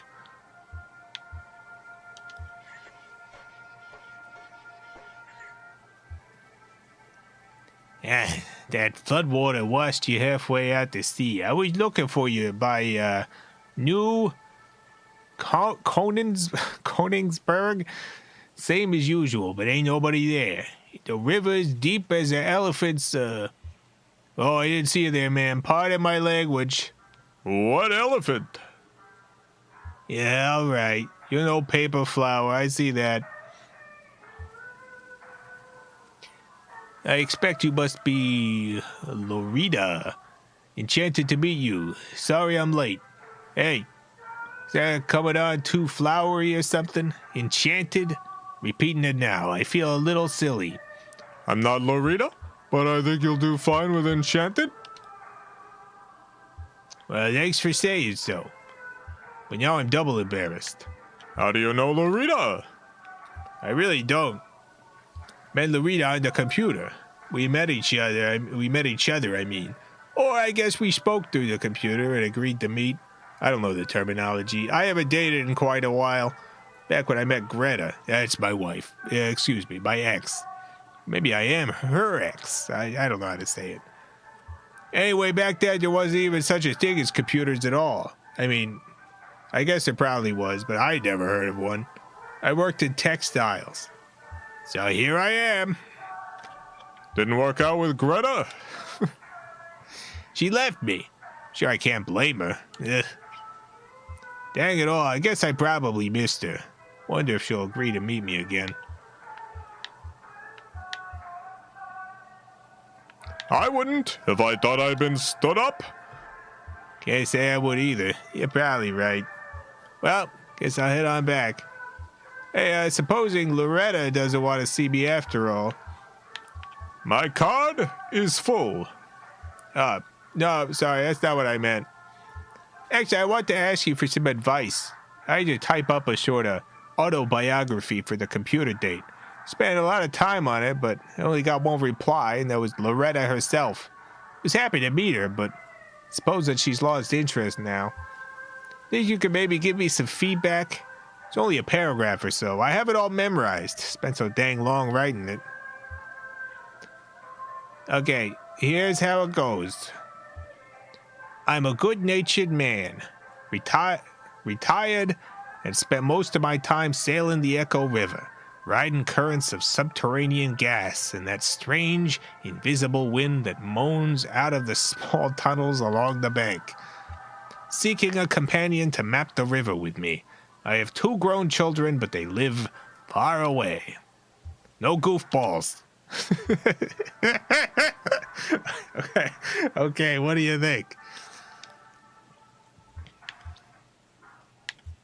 What was that about goofballs? I mean, I like serious inquiries only. You might miss out on some really great goofballs. You might be right about that. Think about the wind is a little much. Yeah, you're probably right. I wanted to show my poetic side. I'll save that for the date. It's fine to mention here. Children. You'll be fine. All right, thanks for your help, man. Really renewed my confidence. Ready to get back on that computer. You have a good night now. What's left of it, anyway.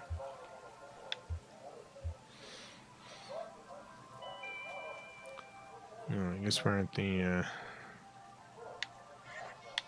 end of the stream. I'll just do this.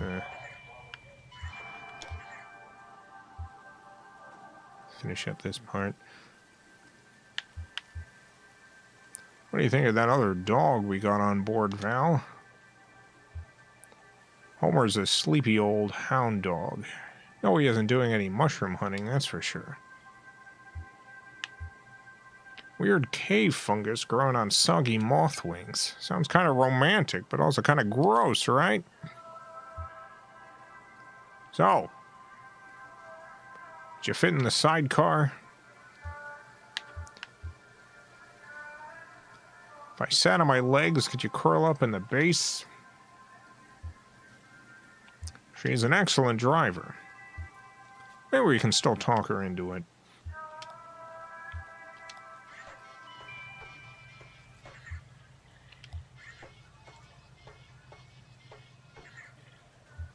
What's that? It's a crystal. I bought it for you. Wow, thank you, ma'am.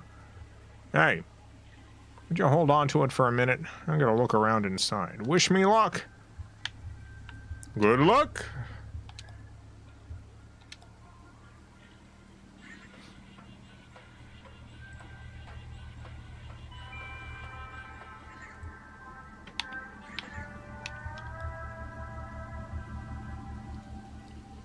Big plans for the night?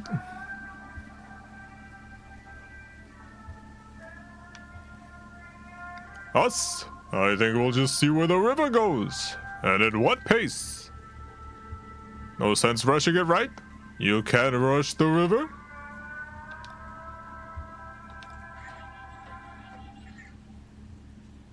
Where do these crystals come from?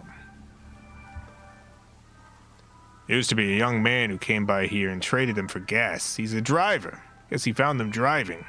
Haven't seen him in a while, though. That right there could be the last of them. Be honest, our whole inventory is pretty low right now. It's a delivery boat that usually swings by earlier in the night, but guess something came up. Where you headed? I'm just following Junebug. She was here a minute ago. Oh, yeah. Had a feeling you two might be traveling together. I never travel, but I do love travelers. That's what I like about this job. The travelers come to me. You ever get lonely here? Yes, I do. Well, let me know if I can help you find anything.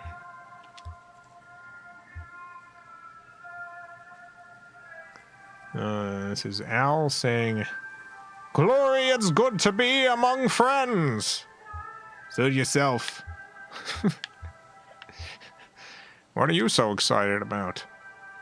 I can't help it. Every time I step onto that boat alone, I think this could be the very last time. And every time I come ashore, back among people, I think Glory, it is good to be among friends. Why get on the boat in the first place? It's a ritual of remembrance for me, tonight particularly so. It's my birthday. I am 5 years old. Do you know why I say that? Well, I'm gonna tell ya. 5 years and some days ago, I set out on the Echo River alone, or so I thought at the time. I was looking for an ice floe. They are occasionally rumored to travel our humble artery on their way from who knows where to who knows where. Who knows why? It's a mystery. An hour into the journey, my lantern gave out. Now, I always carry 3 or 4 spares. You never catch me in the dark again. Lesson learned, buddy.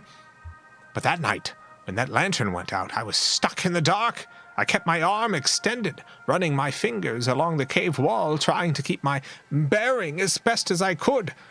At least make sure I wasn't going in circles. I just prayed I'd find another traveler who knew his way back to the lake or above ground or even just a crack in the rock to get a glimpse of moonlight. If I had a large bag of apples with me... No, I did. I had a large bag of apples with me. After a long while, maybe a day, I was getting weak, so I took my hand down from the rock to tear the bag open. Well, when I reached back out, I couldn't find the cave wall anymore, or any other. I was totally unmoored, buddy. Totally adrift. And it was so dark. I started counting time and apples eaten. I drifted in despair for 4 apples. Then I schemed and planned and dreamed for 2 apples. Finally, I came to accept my fate, lost at sea. And this phase, I think, would have continued indefinitely had I not come down to that very last dang apple. Picture me, feeling around in the empty bag, certain that somehow there was another one of those fist-sized chunks of life-giving fruit, already softened by time and probably an unappetizing brown, but no, that was it. Just as I was about to bite into my last meal, I felt a tickle on my upper lip. It hatched right then. Couldn't have been a moment later, or I would have eaten it. My last apple was infested by a dang fruit fly maggot. Well, that should have been the end of it.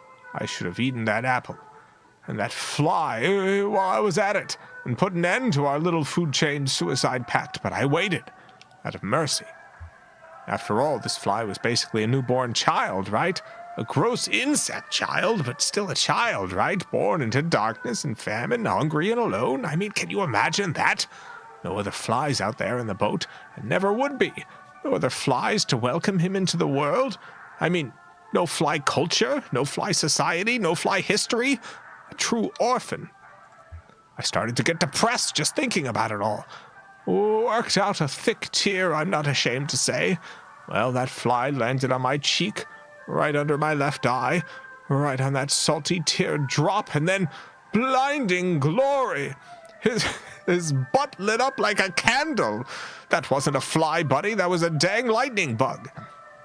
So, that's how I'm here today with you folks, only because I found my way out of that strange river, because the dim-lit rear of some orphan insect hatched out of my last rotten apple.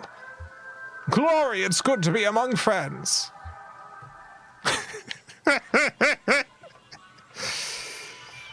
What a story.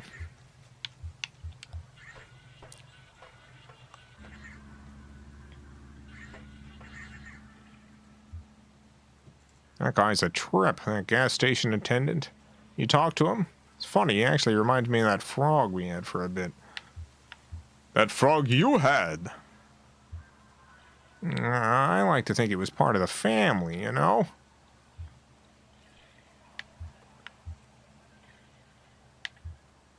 He seemed more like a cat to me. The attendant, I mean. Ah, yeah, I can see that too. Aloof, but strangely chatty. Maybe we should pick up another one. A frog or a cat or an iguana or something. Or maybe a third person to travel with? Ah, now that would be a whole new adventure, wouldn't it? You and me, we're good together. Safe, free. You know what I mean? We can try stuff out, change our clothes, swap parts around, just play. I'm not lonely, just curious, with another person to play with. What else could we be? You might be right, Cricket. Really think so? Wow, I thought I'd have to wear you down a little, like I did with the gerbils. Oh, that's Kate. Time to hit the road. Oh, wrong character. Sorry. Oh, that's Kate. Time to hit the road. River, I mean. Alright, well, that's where we'll stop for tonight.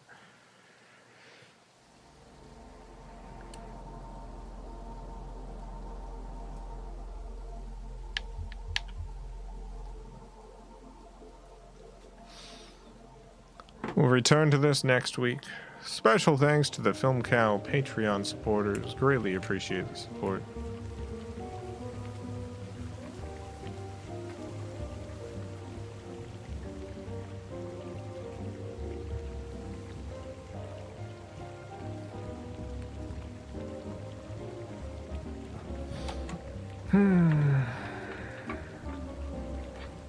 I will be back tomorrow. What am I playing? Nobody knows. Nobody knows, not even me. Could be anything. Might be that Trollz game again. Might be that Trollz game. Might play it a second time for some reason. Tune in tomorrow.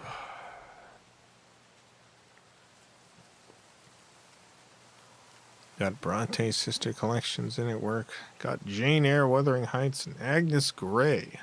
Very cheap. Oh, nice. That's a good set of books.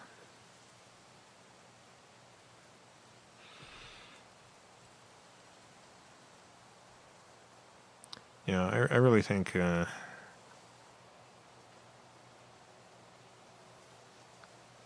mean, I like all three of those, but I do genuinely think Wuthering Heights is one of the most extraordinary books ever written. Tenant of Wildfell Hall. Yeah, you got something against divorce?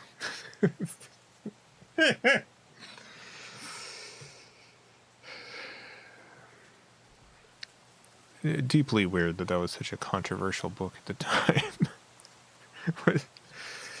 A woman got divorced in this story? No.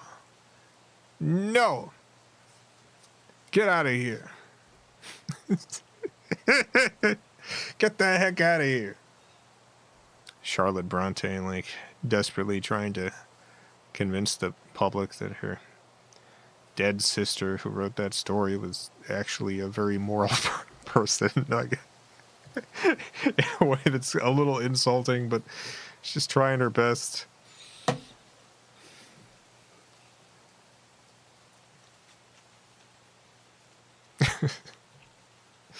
Please don't say mean things about my sister.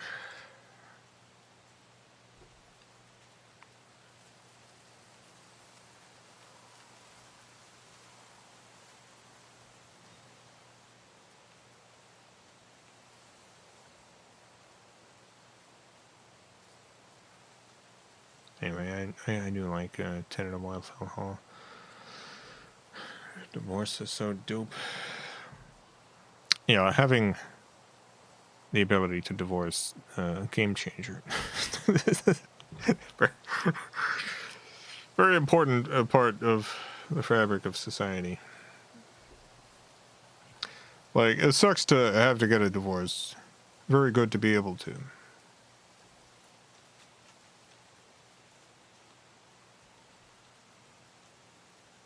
We'll read eventually. What, a Tenant of Wildfell Hall?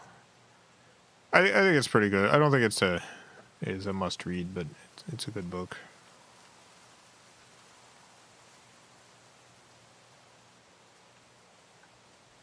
It's a good book.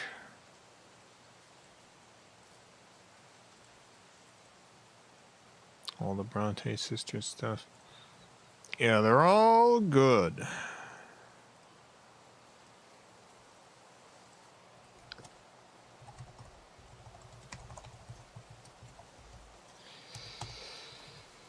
I really like, so Jane Eyre is very good, but I actually think Villette is Charlotte Bronte's best work. I think Villette is, that's her best work. It is harder to get through, though, than Jane Eyre, mostly because a lot of it's in French, which I don't speak, which I don't read. A lot of it's just in French.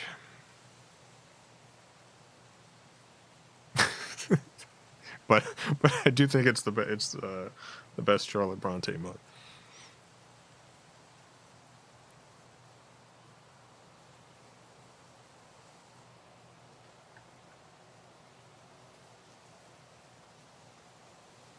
I don't think I've read that one. That would be a barrier. Yeah, it's required a lot of translating.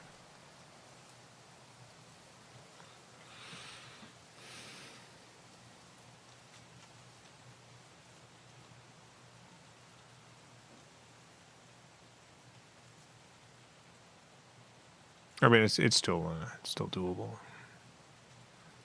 Like I was able to read it, but once again, a lot of it's in French. But good book. So I'm just going through, just checking YouTube comments. Someone's spammed a whole bunch of comments. And I don't want to ban this person because I actually think they were spamming in good faith. I think they were trying to help the algorithm. This doesn't spamming comments, but it left like 50 different comments or something.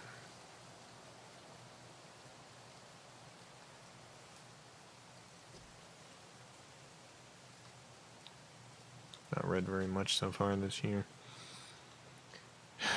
Yeah. I find there's certain times I get depressed in a way that I just read a lot, and sometimes things are going on in my life where I just don't read very much at all. Like I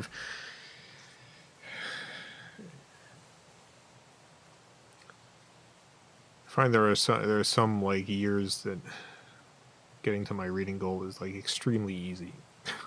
Last year, extremely easy. This year's been a little bit harder.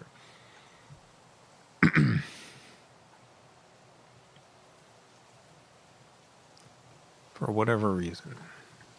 I think I picked the wrong books. That's part of it, at least.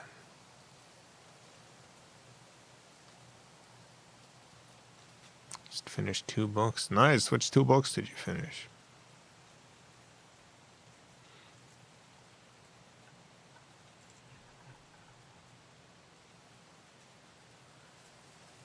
The opposite. Reading more to escape for a bit.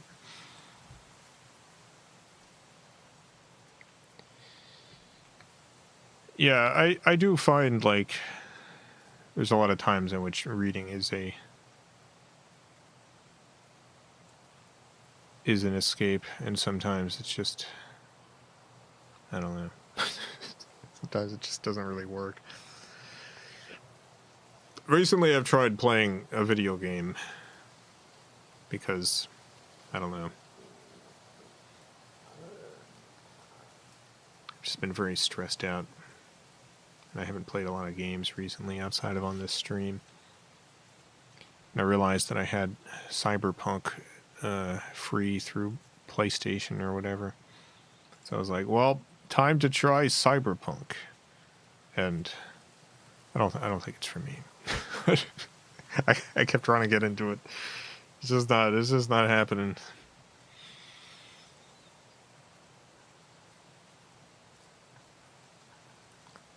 That's all right.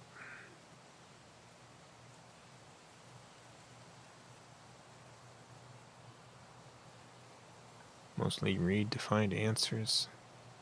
Mostly to questions that cannot be definitively answered. Yeah, I understand what you mean. I think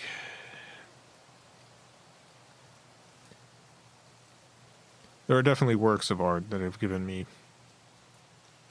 answers to questions that I could not formulate in words. answers that I don't know that I would be able to explain. Grump got back on Animal Crossing. It helps. Yeah, I played some Balatro again. There was like, I think 1 or 2 things I hadn't unlocked, so I just have been unlocking the rest of that.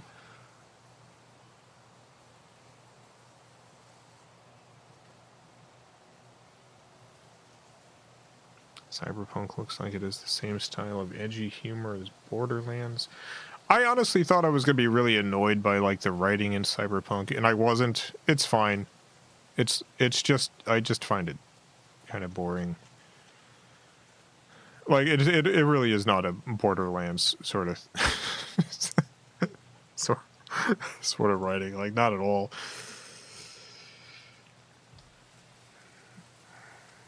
But it's all right.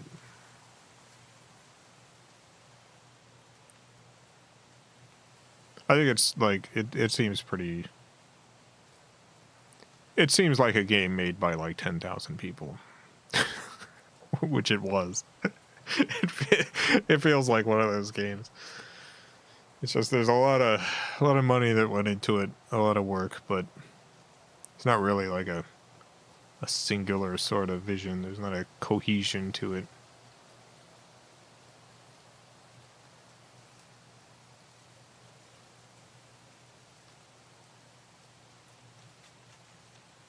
Slow Gods, which is kind of sci-fi, criticizing capitalism and pondering godhood. Compound Fracture.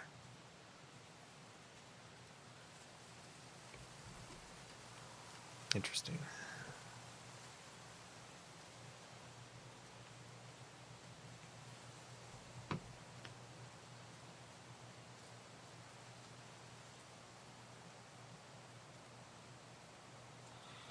Might add those to my list. I'm looking for something to read, something more to read. I got a whole bunch of stuff on my list, and a whole bunch of stuff that I want to get to. I don't know. But just having a problem. Getting into the next book.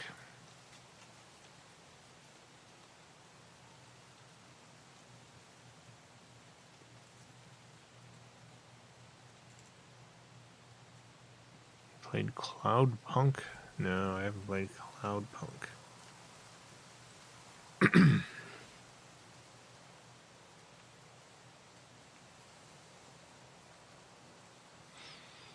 Cloudpunk. I'll look it up.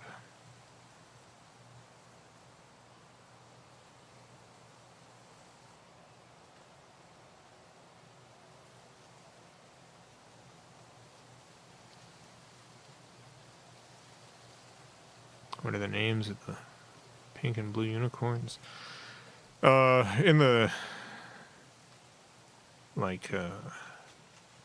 scripts that I would write for the episodes, I just referred to them as blue and pink. They very intentionally just do not have names. Like I had placeholder names for them in the episode 1 script when I wrote that, just because I needed to write something in Final Draft, which is the program that I use.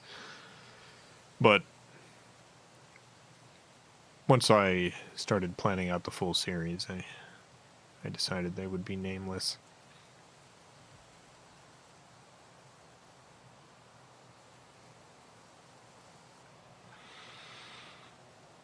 Well, I guess that's it for tonight. Hope to see y'all tomorrow. Gotta go eat something, maybe. Who knows? Who knows? Have a great night, everyone. Great morning, afternoon, evening, whatever it is, wherever you are. Have a good one. Farewell, everyone. I love you all.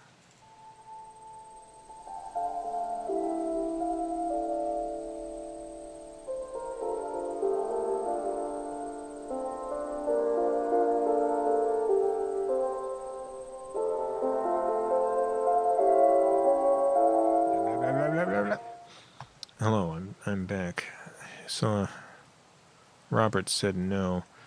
I was thinking about playing more of that Monopoly scene from Nick the Feature Film, but actually that reminded me.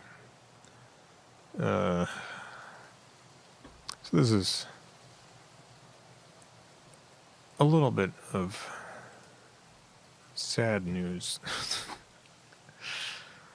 But there was a death that I heard of today. A lot of people might literally not know who this is, but Sean Stevens died. Sean Stevens, years and years and years and years ago, there was this movie that came out in theaters called Aqua Teen Hunger Force. The Aqua Teen Hunger Force feature film. And the Cartoon Network, to promote this film, hired a firm which then hired these artists to promote the movie. And these artists put together these LED Moonanites. These, like, little LED Moonanites. Let me see if I can actually find a picture.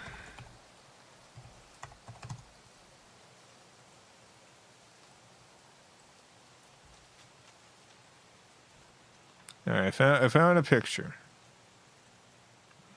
Put together these LED Moonanites from Aqua Teen Hunger Force. And they put them around Boston. And the police decided they were bombs and sent the bomb squads out to detonate the Moonanites. They rounded up the Moonanites and sent bomb detonating robots to destroy them all. And then the two guys who were responsible for this marketing were arrested. They were arrested and charged with causing a bomb scare hoax with the Moonanites. So one of those two guys just passed away. That's Sean Stevens. He passed away. This was a news story when this happened. Breaking right now at the live desk. Judgment Day for the men behind the hoax which shut down Boston. They sparked fears of terrorism. The marketing executives promoting Aqua Teen Hunger Force on Cartoon Network. Now the city of Boston wants them to pay. But who else is responsible? What was Turner Broadcasting's role in the whole thing? Live reports from the scene and expert analysis coming up on the live desk. Now, here's Martha. Let's get you right to the top story today. As we've been telling you, 2 suspects were arraigned today in Boston. They just held a rather interesting news conference. It was quite strange, in fact. Let's take a listen. Sean on the left there with the shorter hair. I think my dreadlocks are pretty nice, and they're going to keep growing for a little while. Maybe they'll reach my knees or something. I don't know. I'm getting sort of more due to get a haircut because getting my bangs now. Rest in peace, Sean. I've advised them not to talk about what happened. How do you feel right now? I feel like my hair is pretty perfect, but altogether I want to redirect this onto the topic of haircuts in the 70s because I want to educate myself about it a little bit more than I know already. We saw them and it's like in court. We've seen their appearance now. What other haircuts are there? Prosecutors there's the 60s. Yeah, I really like the one where the hair sort of curls around to the front. Oh yeah, that's They've taken the case very seriously. As I said, they've been advised not to speak about the case. Have they been advised to act like they're not taking this seriously? We're taking this very seriously. We've already What was it like to spend around there was a widespread panic and disruption to commuters yesterday, and a cost of nearly $1 million to Boston. Yeah, I really feel like we're not getting the feedback. Yeah, we're not getting the feedback that we need from you guys. If you really want to talk to us, please talk to us about the topic. I'm very disappointed. Yeah. What was it like to spend last night in jail? That's not a hair question. I'm sorry. What are you disappointed about? That's also not a hair question. In court today because Turner didn't bring anyone. That's also not a hair question. Rick, are you embarrassed by your client's behavior? My client is a performance artist. So are we being subject to a performance right now, Mr. Rick? That's your call. Are you afraid that if you go to prison, you'll get your hair cut? That's a very good question. I think the laws in this country are still pretty comfy as to that.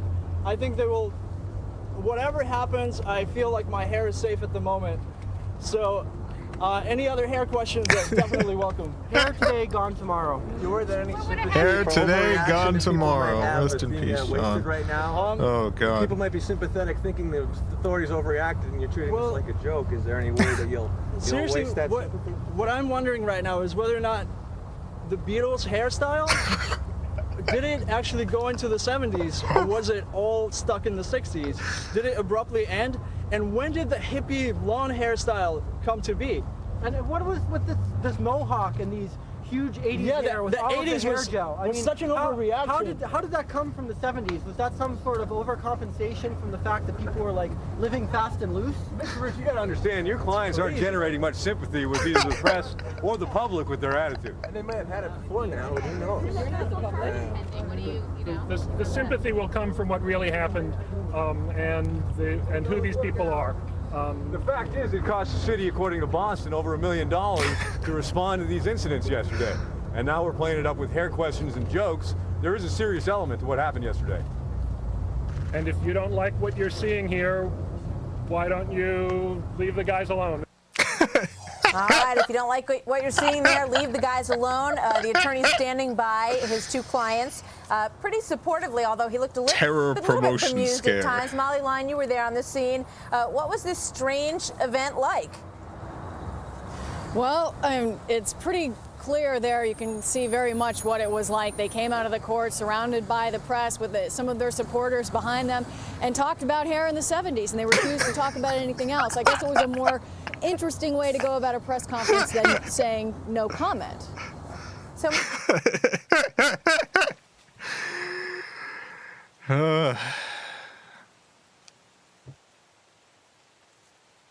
so weird the way the journalists are talking to them.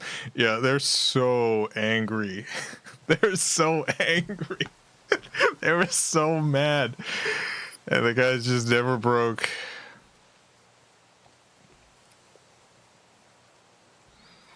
But yeah, Sean, the guy on the left there, passed away. The other guy in the video made a post online. He said,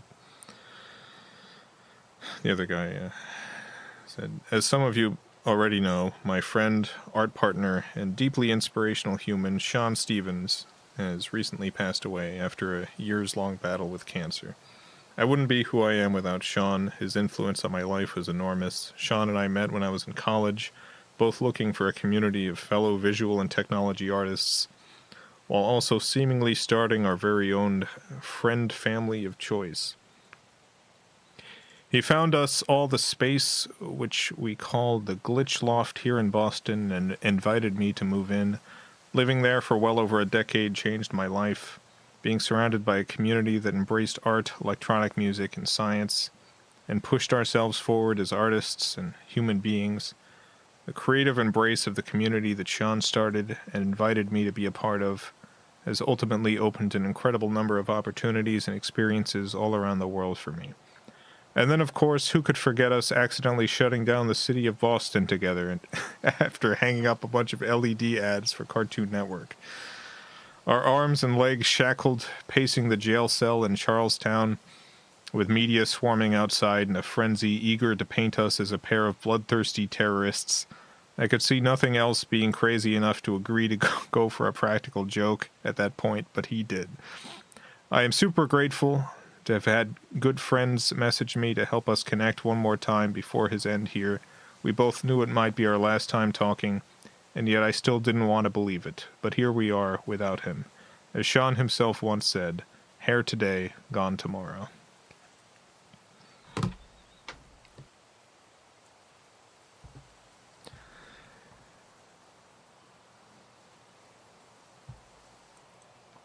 Oh yeah. Just wanted to mention that because I don't know how many people even remember that particular incident. But I definitely was deeply impacted by it. What a overreaction by the police. And they were so angry about the fact that they had overreacted too. So like The fact that they shackled these guys up and were marching them around. We caught the terrorists. We caught it. This was a terroristic threat. No, it's a Moonanite.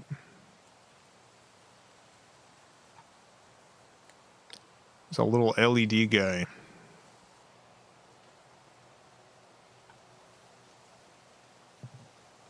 Whenever I see U.S. news clips, I'm like, why are they saying that? How is it allowed? Oh, boy. Yeah, no, news here. Bananas. It's bananas.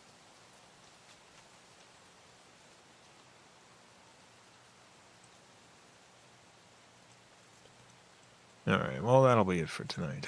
Thank you all for tuning in again. I gotta say goodbye one last time, I guess. I don't know how to end if I've already ended it. I don't know how to end this stream after I've already said my ending.